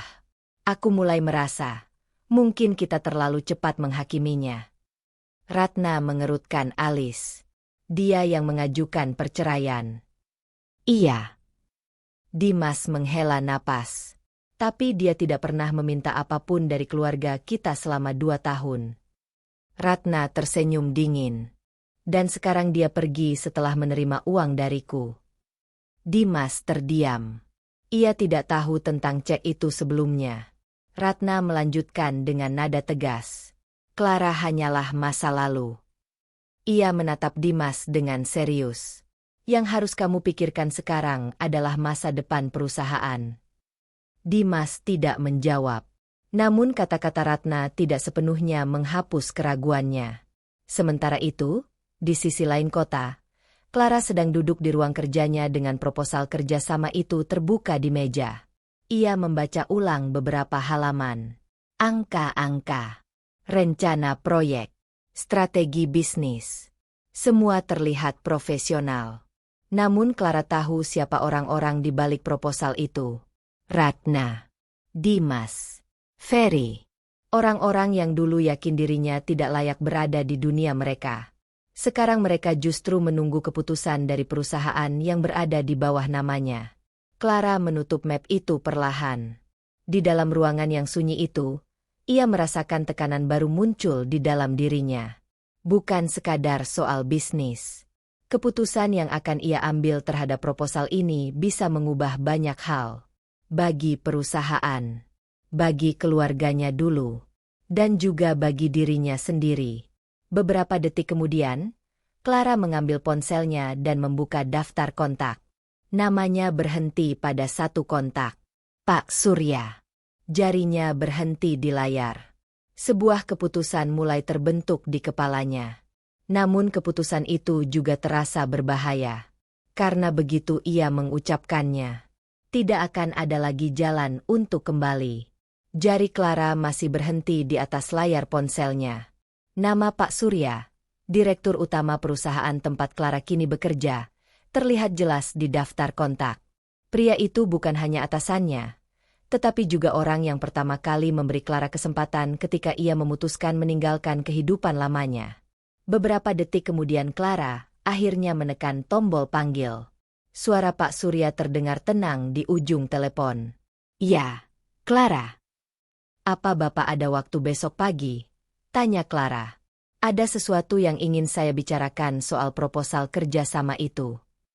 Pak Surya tidak langsung menjawab. Seolah ia sudah menunggu pertanyaan itu. Ada, katanya akhirnya. Datang saja ke kantor pusat jam 9. Telepon ditutup. Clara menurunkan ponselnya perlahan. Untuk pertama kalinya sejak proposal itu sampai ke mejanya, ia merasa besok pagi akan menjadi hari yang menentukan. Kantor pusat perusahaan Pak Surya terletak di gedung kaca tinggi di pusat kota. Dari luar, bangunan itu terlihat dingin dan formal. Namun ketika Clara masuk ke ruang direktur utama, suasananya justru terasa lebih tenang. Pak Surya duduk di balik meja kayu besar dengan beberapa map terbuka di depannya. Pria parubaya itu menatap Clara dengan ekspresi penuh perhatian. Kamu datang lebih cepat dari yang saya kira. Clara duduk di kursi di seberang meja. Saya ingin memahami proposal ini lebih jelas, Pak. Pak Surya mengangguk. Ia mengambil satu map tebal dari tumpukan dokumen di meja. Perusahaan Ratna mengirim proposal kerja sama 3 minggu lalu. Nama Ratna diucapkan dengan nada netral, tanpa penilaian apapun. Namun bagi Clara, nama itu langsung membuat dadanya terasa lebih berat. Pak Surya membuka map tersebut dan memutar dokumen itu ke arah Clara. Ini semua dokumen yang mereka kirim. Clara menunduk melihat halaman-halaman yang tersusun rapi. Proposal bisnis. Analisis pasar, perhitungan investasi. Semua terlihat sangat serius dan detail. Namun Pak Surya tidak berhenti di situ. Ia mengambil beberapa lembar tambahan dari map lain. Ini laporan tambahan dari tim analis kita. Clara mulai membaca dengan lebih teliti. Angka-angka itu tidak sulit dipahami baginya. Namun semakin jauh ia membaca, semakin jelas sesuatu mulai terlihat. Perusahaan Ratna tidak hanya berharap kerjasama itu berhasil. Mereka membutuhkannya. Clara menutup satu halaman dengan perlahan. Tanpa proyek ini, gumamnya. Pak Surya menyelesaikan kalimatnya dengan tenang. Pertumbuhan perusahaan mereka akan terhenti. Ia bersandar di kursinya. Beberapa proyek mereka juga bergantung pada investasi dari kerja sama ini. Ruangan itu menjadi sangat sunyi. Clara merasakan sesuatu yang aneh di dadanya. Selama ini ia hanya melihat proposal itu sebagai kesempatan bisnis biasa. Namun sekarang situasinya berubah. Kini ia tahu dengan jelas bahwa keputusan dari perusahaannya akan sangat memengaruhi masa depan perusahaan Ratna. Dan secara tidak langsung, masa depan keluarga yang dulu pernah mengusirnya. Pak Surya memperhatikan wajah Clara dengan saksama. Kamu terlihat berpikir keras. Clara mengangkat pandangannya. Bapak tahu hubungan saya dengan mereka. Pak Surya mengangguk pelan. Saya tahu. Ia menautkan jari-jarinya di atas meja. Karena itu saya ingin kamu melihat semua data ini secara terbuka. Clara menatap dokumen di depannya. Apa Bapak mengharapkan saya menolak proposal ini? Pak Surya tersenyum tipis. Saya mengharapkan kamu bersikap profesional. Jawaban itu tidak memberikan arah yang jelas. Namun justru membuat tekanan di hati Clara semakin terasa. Bisnis tidak seharusnya dipengaruhi oleh emosi pribadi, lanjut Pak Surya. Tapi manusia yang menjalankan bisnis tetap memiliki emosi. Clara tidak langsung menjawab. Ia menutup map itu perlahan. Di dalam pikirannya, kenangan lama mulai bermunculan tanpa bisa dicegah. Ruang tamu rumah keluarga Ratna. Suasana dingin. Ratna berdiri dengan wajah tegas. Perempuan seperti kamu tidak cocok berada di keluarga kami. Suara itu masih terasa jelas di kepala Clara. Tatapan merendahkan. Nada dingin. Dan cek yang pernah Ratna letakkan di atas meja, seolah harga dirinya bisa dibeli dengan selembar kertas. Clara menarik napas dalam. Ia kembali ke ruangan Pak Surya. Dokumen proposal masih ada di depan matanya. Namun sekarang angka-angka itu tidak lagi terasa netral. Di balik setiap halaman itu ada wajah orang-orang yang dulu menilai dirinya tidak cukup baik. Pak Surya memecah keheningan. Keputusan akhir memang akan melalui rapat direksi. Tapi rekomendasi awal ada di tanganmu. Kalimat itu membuat Clara menatapnya. Di tangan saya. Pak Surya mengangguk. Kamu yang pertama kali menerima proposal ini. Ia menatap Clara dengan serius. Saya ingin tahu bagaimana kamu melihatnya. Clara tidak langsung menjawab. Ia melihat kembali dokumen itu. Jika ia bersikap sepenuhnya profesional, proposal itu sebenarnya cukup kuat. Kerjasama ini bisa menguntungkan kedua perusahaan. Namun di sisi lain, sebuah suara kecil di dalam dirinya mulai berbicara. Mereka tidak pernah memberi kesempatan padamu dulu. Kenapa kamu harus memberi kesempatan pada mereka sekarang? Clara menutup map itu dengan lebih tegas. Ia berdiri dari kursinya perlahan. Saya butuh waktu untuk memikirkan ini. Pak Surya tidak menahan. Tentu. Clara berjalan menuju pintu ruangan. Namun sebelum ia keluar, Pak Surya berkata lagi dengan nada tenang. Clara. Ia menoleh. Satu keputusan bisnis bisa mengubah banyak kehidupan. Clara mengangguk pelan. Ia keluar dari ruangan itu dengan langkah yang lebih lambat dari biasanya. Di koridor kantor yang panjang, ia berhenti sejenak di dekat jendela besar. Di bawah sana, kota terus bergerak seperti biasa. Namun di tangannya sekarang ada keputusan yang bisa menentukan nasib perusahaan Ratna. Dan mungkin juga menentukan apakah luka lama di hatinya akan benar-benar sembuh. Clara mengeluarkan ponselnya. Ia membuka kembali proposal digital dari perusahaan Ratna. Beberapa detik ia menatap layar itu. Lalu ia membuka aplikasi email perusahaan. Jarinya mulai mengetik sebuah pesan singkat kepada tim analis internal. Permintaan yang sederhana. Namun jika mereka menindaklanjutinya, arah evaluasi proposal itu bisa berubah drastis.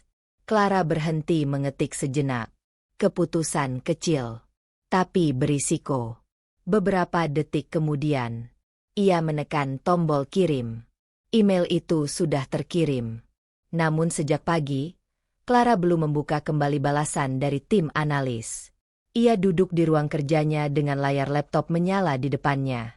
Proposal kerjasama dari perusahaan Ratna masih terbuka di salah satu tab. Sudah 3 hari berlalu sejak ia meminta evaluasi tambahan terhadap proposal itu. 3 hari yang terasa jauh lebih panjang dari seharusnya. Di dalam dirinya, sebuah keputusan perlahan mengeras. Bukan keputusan yang impulsif. Bukan juga keputusan yang sepenuhnya emosional. Clara hanya merasa satu hal.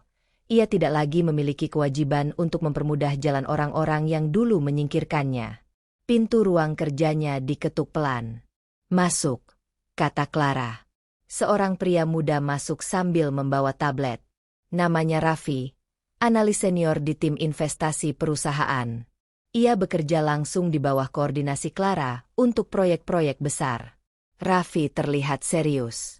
"Bu Clara, hasil evaluasi tambahan sudah selesai." Ia meletakkan tablet itu di meja. "Kami menemukan beberapa risiko tambahan dalam proposal kerja sama itu." Clara membaca ringkasan yang ditampilkan di layar. Risiko pasar. Ketergantungan modal.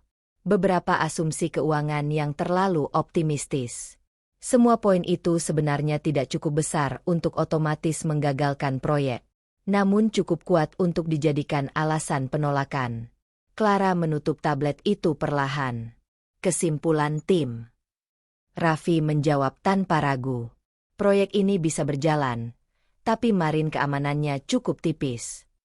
Ia menatap Clara dengan hati-hati. Kalau perusahaan ingin mengambil posisi konservatif, penolakan bisa dibenarkan. Kata penolakan itu menggantung di udara. Clara menatap jendela kantornya. Langit siang terlihat cerah, kontras dengan ketegangan di dalam pikirannya. Beberapa detik ia tidak berkata apa-apa. Lalu akhirnya ia berkata pelan, "Siapkan laporan resmi." Raffi sedikit terkejut. "Untuk?" Clara menatapnya langsung. "Kita batalkan kerja sama ini." Raffi mengangguk, meskipun terlihat sedikit ragu. "Baik, Bu." Ia berdiri dan bersiap keluar. Tetapi Clara menambahkan satu hal lagi. "Pastikan keputusan itu dikirim sebagai keputusan perusahaan. Tanpa menyebut nama saya." Raffi mengangguk lagi. "Dimengerti." Pintu ruangan tertutup. Clara duduk kembali di kursinya. Keputusan itu akhirnya diambil. Dan anehnya, setelah semua selesai, yang ia rasakan bukanlah kemenangan, melainkan sesuatu yang lebih sunyi. 2 hari kemudian, kantor pusat perusahaan Ratna. Suasana ruang rapat terasa jauh lebih tegang dari biasanya. Ferry berdiri di depan meja dengan wajah pucat. Laptopnya terbuka, tetapi ia tidak lagi menjelaskan grafik seperti biasanya. Di seberangnya, Ratna duduk dengan ekspresi dingin yang sulit dibaca. "Katakan lagi," kata Ratna. Ferry menelan ludah. "Mereka menolak kerja sama ini." Ruangan itu menjadi sangat sunyi. Beberapa manajer di sekitar meja saling menatap dengan gelisah. Ratna tidak langsung bereaksi. Ia hanya berkata pelan, "Alasannya." Ferry memutar layar laptop ke arah Ratna. Analisis risiko tambahan. Ratna membaca ringkasan laporan itu. Bahasanya profesional, formal. Tidak ada nada emosional. Namun satu hal sangat jelas. Kerja sama itu tidak akan terjadi. Ratna menutup laptop Ferry dengan perlahan. Apakah mereka memberi ruang negosiasi? Ferry menggeleng. Tidak. Ia menarik napas panjang. Keputusan mereka final. Kali ini beberapa orang di ruangan itu mulai menunjukkan kepanikan. Salah satu manajer keuangan berkata dengan suara pelan, "Kalau investasi dari proyek itu tidak masuk." Ia tidak menyelesaikan kalimatnya. Namun semua orang di ruangan itu sudah mengerti. Ratna menatap Ferry. Seberapa besar dampaknya? Ferry menjawab dengan suara yang lebih berat. Beberapa proyek kita harus dihentikan. Ia berhenti sejenak. Dan dua investor yang menunggu hasil kerjasama ini, kemungkinan besar akan menarik dana mereka.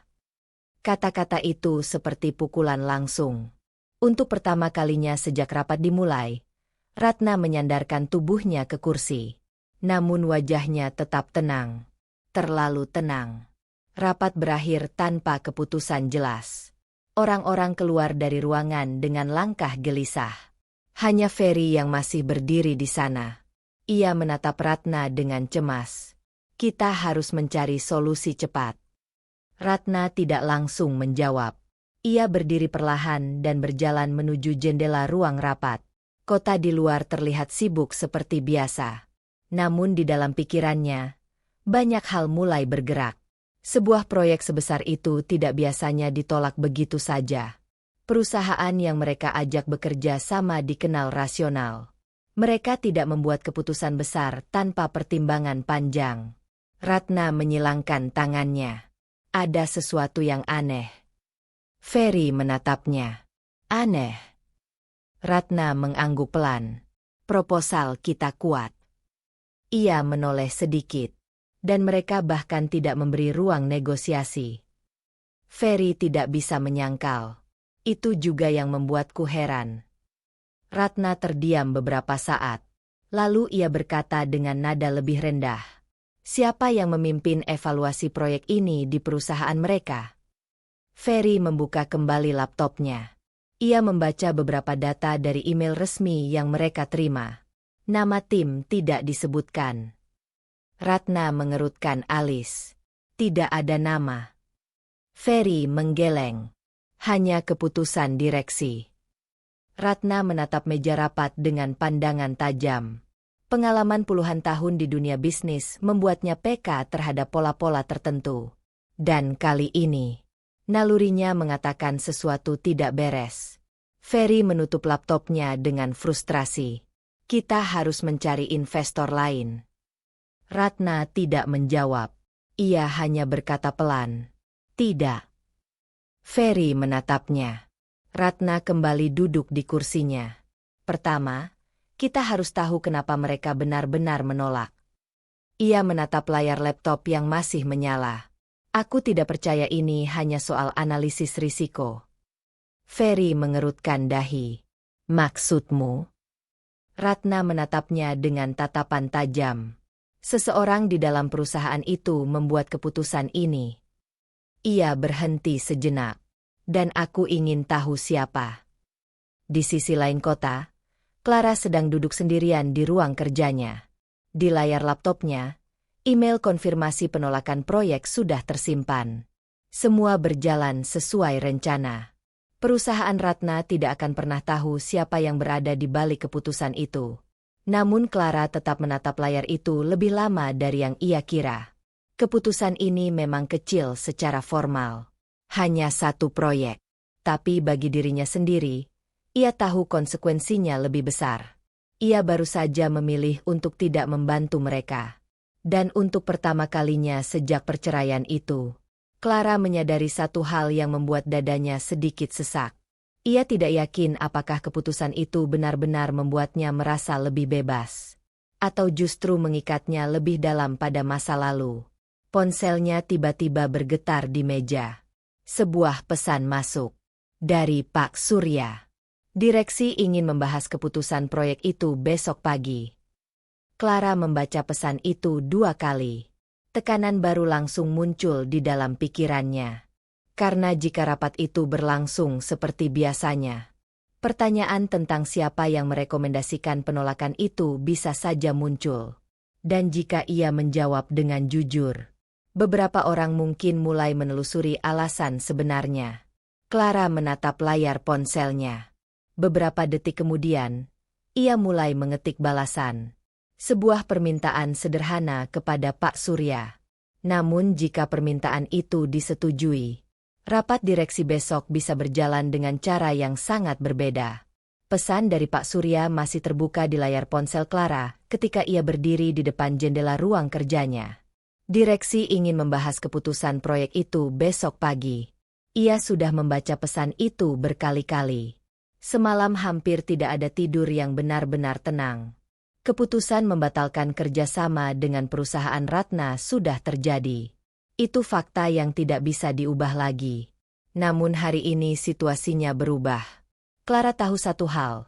Jika Ratna cukup gigih, mereka pasti akan mencoba mencari jalan untuk bertemu langsung dengan pimpinan perusahaan yang menolak mereka.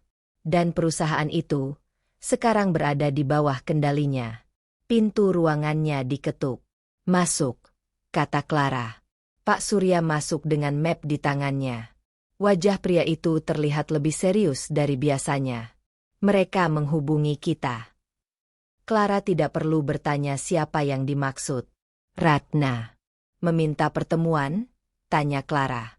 Pak Surya mengangguk. "Mereka ingin memahami alasan penolakan proyek." Ia meletakkan map di meja. Direksi sebenarnya tidak keberatan bertemu. Clara menatap map itu beberapa detik. "Dan Bapak?" Pak Surya menatapnya lurus. "Saya ingin kamu yang hadir." Clara sedikit mengernyit. "Saya? Kamu yang memimpin evaluasi proyek ini." Ia berhenti sejenak sebelum menambahkan. "Dan kamu juga yang paling memahami keputusan itu." Clara tidak langsung menjawab. Ia tahu arti sebenarnya dari keputusan ini. Jika ia hadir di ruangan itu, identitasnya tidak bisa lagi disembunyikan. Pak Surya memperhatikan ekspresi Clara. "Kamu masih punya pilihan untuk tidak hadir." Clara menarik napas pelan. Beberapa bulan lalu ia mungkin akan memilih menghindar. Namun sekarang perasaannya berbeda. Ia sudah membuat keputusan yang memengaruhi masa depan perusahaan Ratna. Menghindar dari mereka sekarang terasa seperti pengecut. "Tidak," kata Clara akhirnya. Ia menatap Pak Surya dengan lebih mantap. "Saya akan hadir." Pak Surya mengangguk pelan. Pertemuan dijadwalkan besok pagi. Keesokan harinya, gedung kantor perusahaan Clara terlihat lebih sibuk dari biasanya. Di lantai paling atas, ruang rapat direksi telah dipersiapkan untuk pertemuan resmi. Di dalam ruangan itu, Clara duduk di salah satu kursi dengan beberapa dokumen di depannya. Pak Surya duduk di sisi meja yang sama. "Kamu siap?" tanya Pak Surya pelan. Clara tidak langsung menjawab. Ia menatap permukaan meja yang mengilap. "Apa menurut Bapak mereka tahu siapa saya?" Pak Surya menggeleng. "Tidak." Ia tersenyum tipis. "Kalau mereka tahu, mungkin mereka tidak akan datang." Kalimat itu membuat Clara terdiam sejenak. Beberapa detik kemudian pintu ruang rapat terbuka. Seorang staf administrasi masuk lebih dulu. Di belakangnya, 2 orang berjalan masuk. Ratna dan Ferry. Langkah Ratna tetap sama seperti biasanya, tegak dan percaya diri. Namun begitu ia memasuki ruangan, matanya langsung bergerak menilai situasi. Ferry berjalan sedikit di belakangnya, membawa map dokumen. Pak Surya berdiri lebih dulu. "Selamat pagi." Ratna mengangguk sopan. "Terima kasih sudah menerima kami." Mereka berjabat tangan secara formal. Beberapa detik pertama pertemuan itu terasa seperti pertemuan bisnis biasa. Sampai akhirnya Ratna menoleh ke arah kursi di sebelah Pak Surya dan melihat Clara. Gerakan Ratna berhenti. Matanya membeku beberapa detik. Ferry yang berdiri di belakangnya juga terlihat bingung sebelum akhirnya menyadari hal yang sama. "Clara?" kata Ferry pelan. Ruangan itu tiba-tiba terasa sangat sunyi. Clara berdiri dengan tenang. Ekspresinya tidak menunjukkan keterkejutan. Seolah ia sudah mempersiapkan momen ini sejak lama. "Selamat pagi, Bu Ratna," katanya dengan nada profesional. Ratna tidak langsung menjawab. Untuk pertama kalinya dalam waktu yang sangat lama, ekspresi wanita itu benar-benar kehilangan kendali. "Kamu di sini?" Pak Surya memecah keheningan dengan suara tenang. "Perkenalkan, Bu Ratna." Ia menatap Clara. "Ini Clara." Ratna masih menatap mantan menantunya dengan wajah yang sulit dibaca. Pak Surya melanjutkan. Direktur strategi perusahaan kami. Ferry terlihat benar-benar terkejut. Ia menatap Clara dari atas sampai bawah, seolah mencoba memastikan bahwa ia tidak salah melihat. Ratna akhirnya menarik kursinya dan duduk perlahan. Namun tatapannya tidak pernah lepas dari Clara. Kamu bekerja di sini. Clara tidak duduk kembali. Ia menjawab dengan tenang. Saya bagian dari perusahaan ini. Pak Surya menambahkan satu kalimat lagi dengan nada yang tetap sopan. Dan dia juga yang memimpin evaluasi proposal kerjasama dari perusahaan Anda. Kalimat itu jatuh seperti benda berat di tengah ruangan. Ratna memejamkan matanya sejenak. Potongan-potongan situasi mulai tersambung di kepalanya. Proposal yang tiba-tiba ditolak. Tidak ada ruang negosiasi. Keputusan yang terasa terlalu cepat. Ratna membuka matanya kembali. Ia menatap Clara dengan tatapan yang jauh lebih tajam sekarang. Jadi, ia berhenti sejenak. Perusahaan yang kami harapkan itu. Ratna melihat ke seluruh ruangan sebelum kembali ke Clara. Ternyata berada di tanganmu. Clara akhirnya duduk kembali di kursinya. Ekspresinya tetap tenang. Namun di dalam dadanya detak jantungnya terasa lebih keras. Ibu datang untuk membahas keputusan bisnis, kata Clara. Nada suaranya tetap formal. Jadi mari kita fokus pada itu. Ferry menatap Ratna dengan cemas. Ia tahu situasi ini bisa berubah menjadi sesuatu yang jauh lebih rumit. Ratna tidak langsung menjawab. Ia hanya menatap Clara beberapa detik lebih lama. Di dalam pikirannya, sesuatu mulai bergeser. Selama ini ia selalu percaya Clara adalah perempuan lemah yang tidak cocok dengan dunia mereka. Namun perempuan yang duduk di seberangnya sekarang terlihat sangat berbeda. Lebih tenang. Lebih kuat. Dan berada di posisi yang tidak pernah Ratna bayangkan sebelumnya. Ratna menyandarkan tubuhnya ke kursi. Baik, katanya pelan. Namun di dalam kepalanya satu pikiran lain mulai terbentuk. Jika Clara berada di balik keputusan ini, maka alasan sebenarnya mungkin bukan sekadar analisis bisnis. Dan jika itu benar, maka permainan yang sedang berlangsung di ruangan ini jauh lebih berbahaya daripada yang ia kira. Sementara itu Clara membuka map dokumen di depannya. Ia tahu pertemuan ini tidak akan sederhana. Namun ketika ia mengangkat pandangannya kembali ke Ratna, sebuah keputusan kecil muncul di dalam dirinya.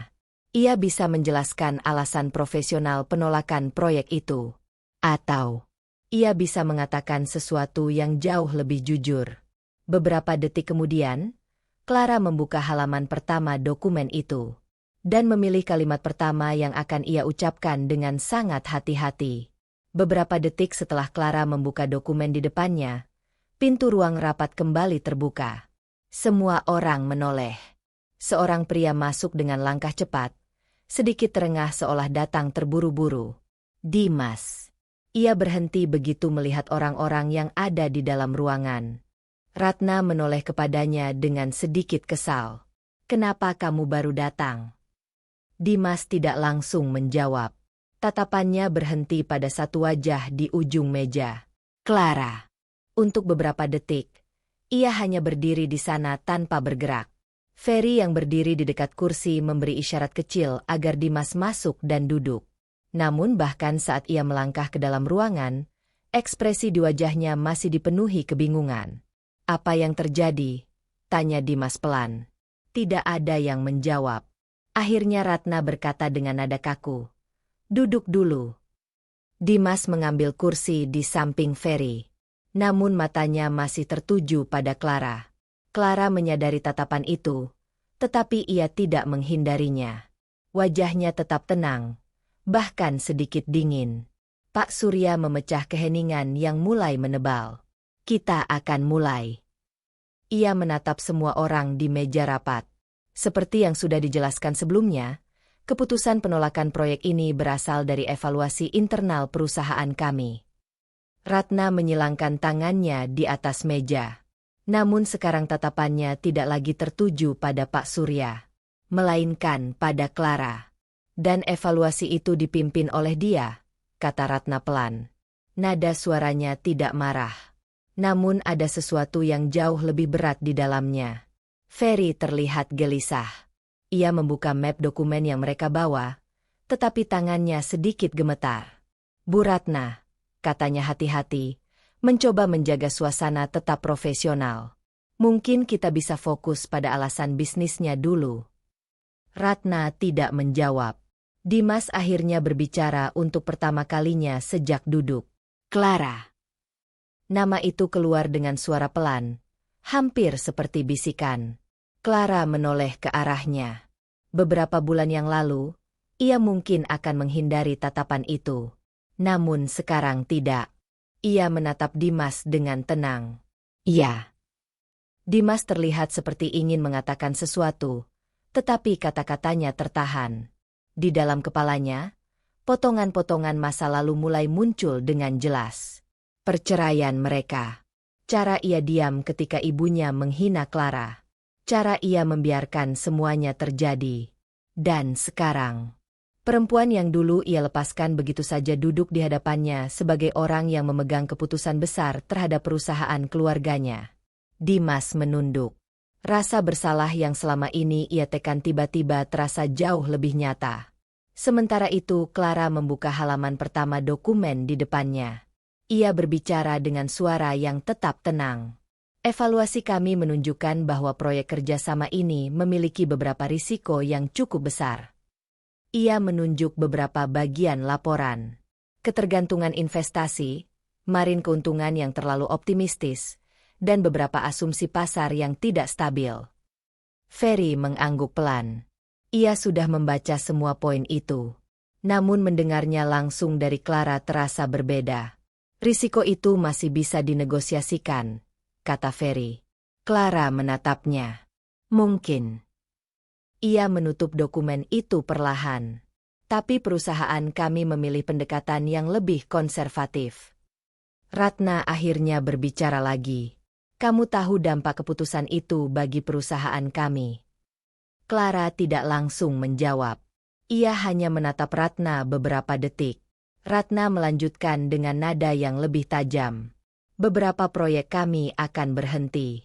Investor akan menarik dana. Ruangan itu kembali sunyi. Pak Surya memperhatikan percakapan itu tanpa menyela. Dimas mengangkat kepalanya sedikit. Matanya kembali tertuju pada Clara. Namun kali ini tatapannya tidak lagi penuh kebingungan, melainkan penyesalan. Kami mungkin melakukan kesalahan besar dulu, kata Dimas pelan. Ratna menoleh tajam kepadanya. Namun Dimas tidak berhenti. Clara tidak pernah meminta apapun dari keluarga kita, lanjutnya. Ia menarik napas dalam. Tapi kita tetap memperlakukannya seperti orang yang tidak layak berada di rumah kita. Ferry menatap meja. Ia tidak menyangkal kalimat itu. Ratna tetap diam. Namun ekspresi wajahnya mulai berubah. Clara mendengarkan semuanya tanpa menyela. Lalu akhirnya ia berkata pelan. Bapak dan ibu tidak perlu menjelaskan masa lalu. Semua orang menoleh kepadanya. Clara menyilangkan kedua tangannya di atas meja. Nada suaranya tidak tinggi, tetapi jelas. Karena keputusan tentang masa lalu sudah dibuat sejak lama. Tatapannya berhenti pada Ratna. Bukankah dulu ibu sendiri yang mengatakan bahwa saya tidak cocok berada di keluarga Anda? Ratna tidak menjawab. Clara melanjutkan. Dan bukankah ibu juga yang memberikan cek agar saya pergi? Ferry menahan napas. Dimas menutup matanya sejenak. Kalimat itu seperti membuka kembali luka lama yang belum benar-benar hilang. Clara tidak terlihat marah. Justru ketenangan di wajahnya membuat kata-katanya terasa lebih berat. Ibu benar waktu itu, kata Clara pelan. Saya memang tidak cocok berada di dunia keluarga Anda. Ratna menatapnya dengan pandangan yang sulit dibaca. Clara melanjutkan dengan satu kalimat lagi. Karena itu, hubungan kita sudah selesai sejak hari itu. Ruangan itu kembali tenggelam dalam keheningan. Dimas menatap Clara dengan perasaan yang semakin berat. Ia akhirnya menyadari sesuatu yang selama ini ia hindari. Clara benar-benar sudah keluar dari hidup mereka. Dan sekarang mereka yang justru datang memohon kesempatan dari dunia yang ia bangun sendiri. Ferry menghela napas panjang. Ia tahu situasi ini tidak lagi sekadar soal proyek bisnis. Ini soal harga diri. Ratna perlahan menyandarkan tubuhnya ke kursi. Namun matanya tetap menatap Clara dengan tajam. Untuk pertama kalinya dalam hidupnya, ia berada dalam posisi yang tidak menguntungkan. Dan ia tidak terbiasa dengan itu. Beberapa detik kemudian Ratna berkata pelan, "Jadi, keputusanmu sudah final?" Clara tidak langsung menjawab. Ia menatap dokumen di depannya.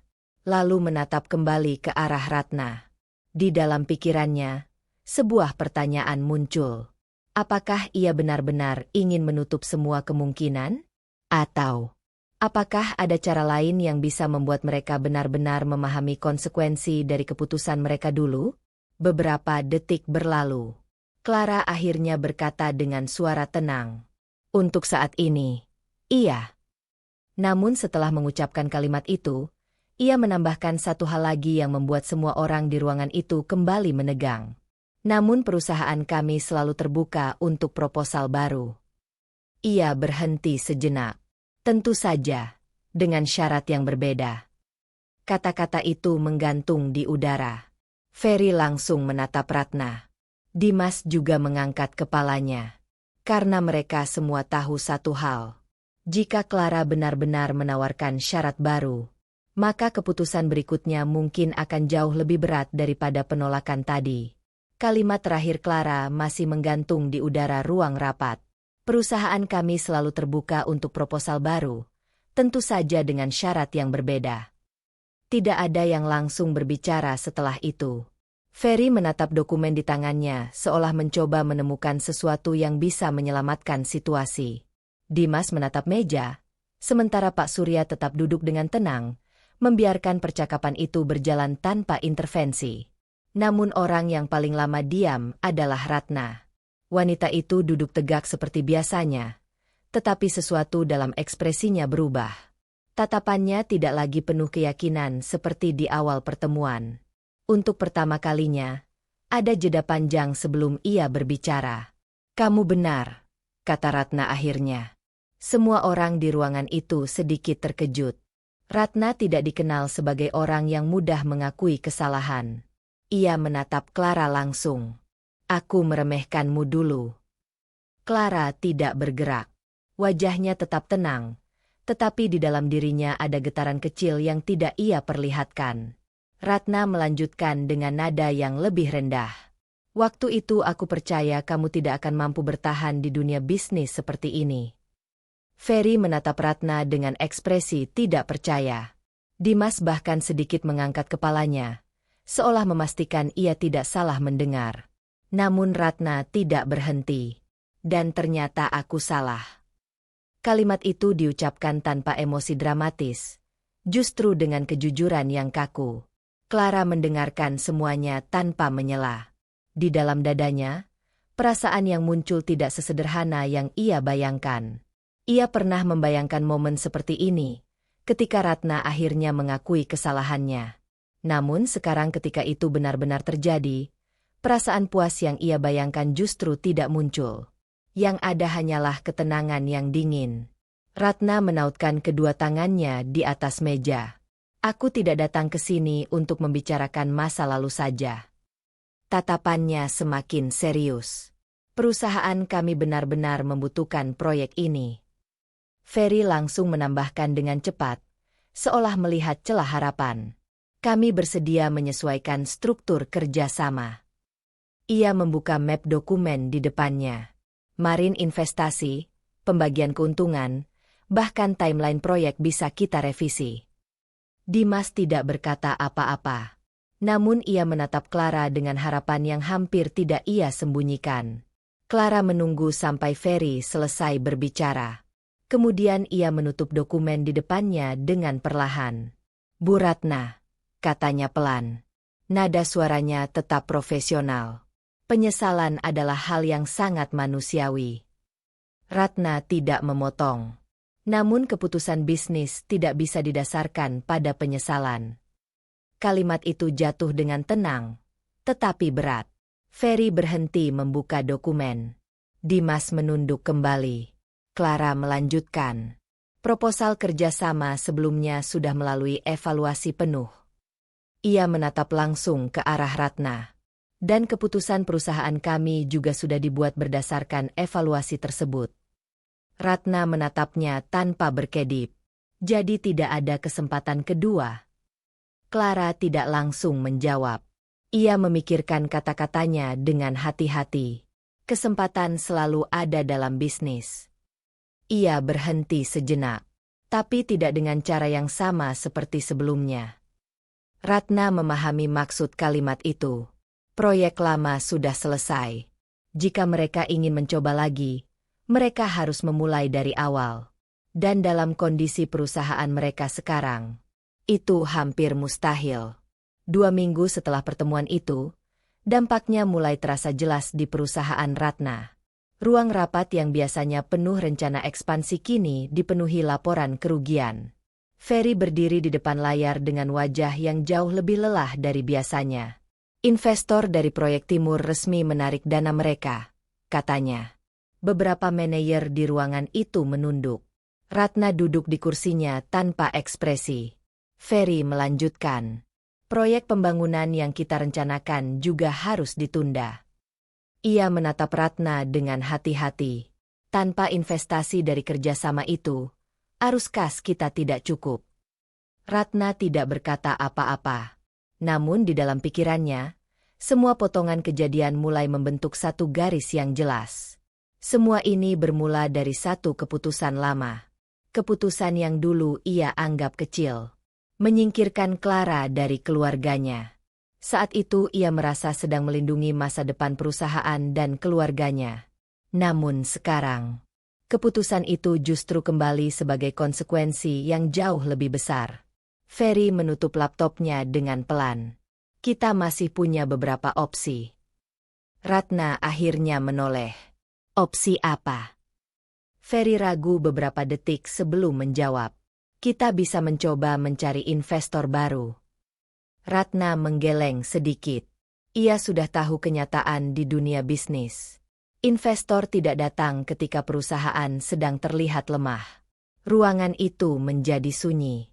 Sore hari, Ratna berdiri sendirian di ruang kerjanya. Jendela besar di belakang mejanya memperlihatkan langit kota yang mulai gelap. Di tangannya ada laporan keuangan terbaru. Angka-angka itu tidak bisa dibantah. Perusahaan mereka benar-benar mulai tertekan. Ratna menutup laporan itu perlahan. Untuk pertama kalinya setelah bertahun-tahun memimpin perusahaan ini, ia merasakan sesuatu yang sangat asing.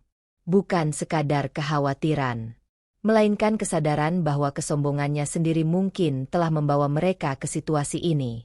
Ponsel di meja bergetar pelan. Pesan masuk dari Dimas. Bu, aku ingin bicara tentang Clara. Ratna membaca pesan itu 2 kali. Ia tahu anaknya tidak mengirim pesan seperti itu tanpa alasan. Beberapa detik ia hanya menatap layar ponsel. Lalu perlahan ia meletakkannya kembali di meja. Di sisi lain kota, Clara sedang menutup laptopnya setelah rapat internal perusahaan. Proyek baru sedang dipersiapkan. Perusahaannya terus bergerak maju. Namun sebelum ia berdiri dari kursinya, ia melihat sebuah email baru masuk. Pengirimnya, Ferry. Subjeknya singkat, proposal baru. Clara menatap layar itu cukup lama. Ia belum membuka email tersebut. Namun ia tahu satu hal. Jika ia membaca isi proposal itu, maka ia harus membuat keputusan lain yang mungkin tidak kalah berat dari sebelumnya. Beberapa detik kemudian, Clara menggerakkan kursor ke arah email itu. Tangannya berhenti tepat sebelum mengkliknya. Sebuah keputusan kecil, namun berisiko. Karena begitu ia membuka email itu, hubungan antara dirinya dan keluarga Ratna mungkin tidak akan pernah benar-benar selesai lagi. Email dari Ferry akhirnya dibuka oleh Clara malam itu. Isi pesannya tidak panjang. Hanya beberapa halaman proposal yang mencoba mengubah struktur kerja sama lama. Angka investasi diturunkan, keuntungan diperkecil, dan risiko sebagian dialihkan. Namun bahkan sebelum membaca sampai akhir, Clara sudah tahu sesuatu. Proposal ini tidak lagi ditulis oleh perusahaan yang percaya diri. Ini proposal dari perusahaan yang sedang berjuang bertahan. Clara menutup laptopnya perlahan. Ia tidak langsung memberikan jawaban. Namun jauh di dalam pikirannya, ia sudah memahami satu kenyataan yang sulit dihindari. Waktu hampir habis bagi perusahaan Ratna. Beberapa bulan kemudian, gedung kantor perusahaan Ratna tidak lagi seramai dulu. Sebagian besar lampu di lantai atas sudah dimatikan. Beberapa ruangan kosong karena tim proyek sudah dibubarkan. Di ruang kerja yang dulu selalu dipenuhi rapat penting, Ratna duduk sendirian di kursinya. Di meja depannya ada satu dokumen resmi. Pengajuan kebangkrutan perusahaan. Beberapa minggu sebelumnya, investor terakhir mereka menarik dana. Tanpa modal tambahan, proyek-proyek besar berhenti satu persatu. Ferry, direktur operasional yang dulu menjadi tangan kanan Ratna, juga tidak lagi terlihat di kantor. Ia menghilang beberapa hari setelah negosiasi terakhir dengan bank gagal. Tidak ada yang benar-benar tahu kemana ia pergi. Ratna menatap tanda tangannya sendiri di dokumen itu. Tangannya tidak gemetar. Namun perasaan di dalam dirinya terasa berat dengan cara yang belum pernah ia rasakan sebelumnya. Perusahaan ini adalah sesuatu yang ia bangun selama puluhan tahun. Keputusan-keputusan besar. Risiko yang diambil. Kepercayaan yang ia bangun di dunia bisnis. Semua runtuh perlahan. Ratna menyandarkan tubuhnya ke kursi. Untuk pertama kalinya dalam hidupnya, ia tidak punya rencana berikutnya. Dan di dalam hatinya, satu kesadaran datang dengan sangat jelas. Beberapa keruntuhan tidak dimulai dari keputusan bisnis, tetapi dari kesombongan. Sementara itu di sisi lain kota, kehidupan Clara berjalan sangat berbeda. Perusahaan yang ia pimpin justru berkembang pesat. Ruang kerja Clara dipenuhi berkas proyek baru. Rapat demi rapat berjalan hampir setiap hari. Namun sore itu ia memilih meninggalkan kantor lebih cepat. Ia berjalan keluar dari gedung menuju area parkir ketika seseorang memanggil namanya. Clara. Suara itu membuat langkahnya berhenti. Ia berbalik. Dimas berdiri beberapa meter darinya. Penampilannya berbeda dari terakhir kali mereka bertemu di ruang rapat. Lebih sederhana. Lebih lelah. Namun yang paling berbeda adalah ekspresi di wajahnya. Tidak ada lagi keyakinan yang dulu selalu ia miliki. Hanya ketenangan yang dipenuhi penyesalan. "Kamu menungguku?" tanya Clara. Dimas mengangguk. "Aku ingin bicara sebentar." Clara menatapnya beberapa detik sebelum akhirnya mengangguk kecil. Mereka berjalan ke area taman kecil di depan gedung kantor. Beberapa orang masih berlalu lalang, tetapi suasana cukup tenang. Dimas berdiri di depan Clara dengan tangan yang saling menggenggam. Ia terlihat seperti seseorang yang sudah lama menyiapkan kata-kata, namun tetap sulit mengucapkannya. "Aku dengar perusahaan sudah selesai," katanya akhirnya. Clara tidak menjawab. Ia sudah tahu berita itu. Dimas melanjutkan dengan suara pelan. "Aku tidak datang untuk membicarakan bisnis." Ia menarik napas panjang. "Aku datang untuk meminta maaf." Clara menatapnya tanpa emosi yang jelas. Dimas menunduk sedikit. "Dulu aku tidak pernah benar-benar melindungimu." Kalimat itu keluar dengan berat. "Aku membiarkan ibuku memperlakukanmu seperti orang asing di rumah kita." Ia mengangkat kepalanya kembali. "Aku juga yang menandatangani perceraian itu tanpa benar-benar berjuang." Suasana menjadi sunyi. Clara tidak memotong kata-katanya. Dimas melanjutkan dengan suara yang semakin pelan. "Sekarang aku baru sadar. Kamu tidak pernah salah." Ia berhenti sejenak. "Dan aku tidak cukup berani untuk berdiri di sampingmu waktu itu." Clara mendengarkan semuanya sampai selesai. Lalu akhirnya ia berbicara. Nada suaranya tenang. Dimas, aku tidak marah lagi. Dimas menatapnya dengan sedikit harapan. Namun Clara melanjutkan kalimatnya dengan sangat jelas. Tapi itu tidak berarti kita bisa kembali ke masa lalu. Harapan di wajah Dimas perlahan memudar. Clara menatap taman kecil di depan mereka. Selama bertahun-tahun aku berpikir hidupku hancur karena perceraian itu. Ia berhenti sejenak. Tapi ternyata itu justru awal hidupku sendiri. Ia menoleh kembali ke arah Dimas. Aku tidak merasa menang sekarang. Kalimat itu diucapkan dengan jujur. Yang aku rasakan hanya, akhirnya aku punya hidup yang benar-benar milikku. Dimas menunduk pelan. Ia tidak mencoba membantah. Beberapa detik kemudian ia berkata, "Aku mengerti." Ia menarik napas panjang sebelum menambahkan satu kalimat lagi. "Aku harap suatu hari nanti kamu bisa benar-benar bahagia." Clara tidak menjawab dengan kata-kata. Namun senyum kecil muncul di wajahnya. Bukan senyum kemenangan. Lebih seperti senyum seseorang yang akhirnya berdamai dengan masa lalu. Dimas mengangguk pelan sebelum akhirnya berbalik dan berjalan pergi. Clara berdiri di tempatnya beberapa saat. Ia memperhatikan langkah Dimas yang semakin menjauh, sampai akhirnya menghilang di ujung jalan. Angin sore bergerak pelan di sekitar taman itu. Clara menutup matanya sebentar. Semua yang terjadi selama ini terasa seperti perjalanan panjang yang penuh luka. Namun sekarang ia menyadari sesuatu yang sangat sederhana. Dulu ia hanya seorang menantu yang dianggap tidak cukup baik. Sekarang ia berdiri sebagai perempuan yang menentukan hidupnya sendiri. Bukan karena balas dendam. Bukan karena kemenangan. Tetapi karena ia akhirnya mendapatkan kembali satu hal yang pernah dirampas darinya. Harga diri. Clara membuka matanya kembali. Ia mengeluarkan kunci mobil dari tasnya dan berjalan menuju parkiran. Langkahnya ringan. Masa lalu tetap ada di belakangnya. Namun untuk pertama kalinya, ia benar-benar tidak merasa perlu menoleh kembali. Kalau kamu menikmati perjalanan cerita Clara dari diremehkan hingga menemukan kembali harga dirinya, jangan lupa like dan tulis pendapatmu di kolom komentar. Bagian mana yang paling membekas buatmu?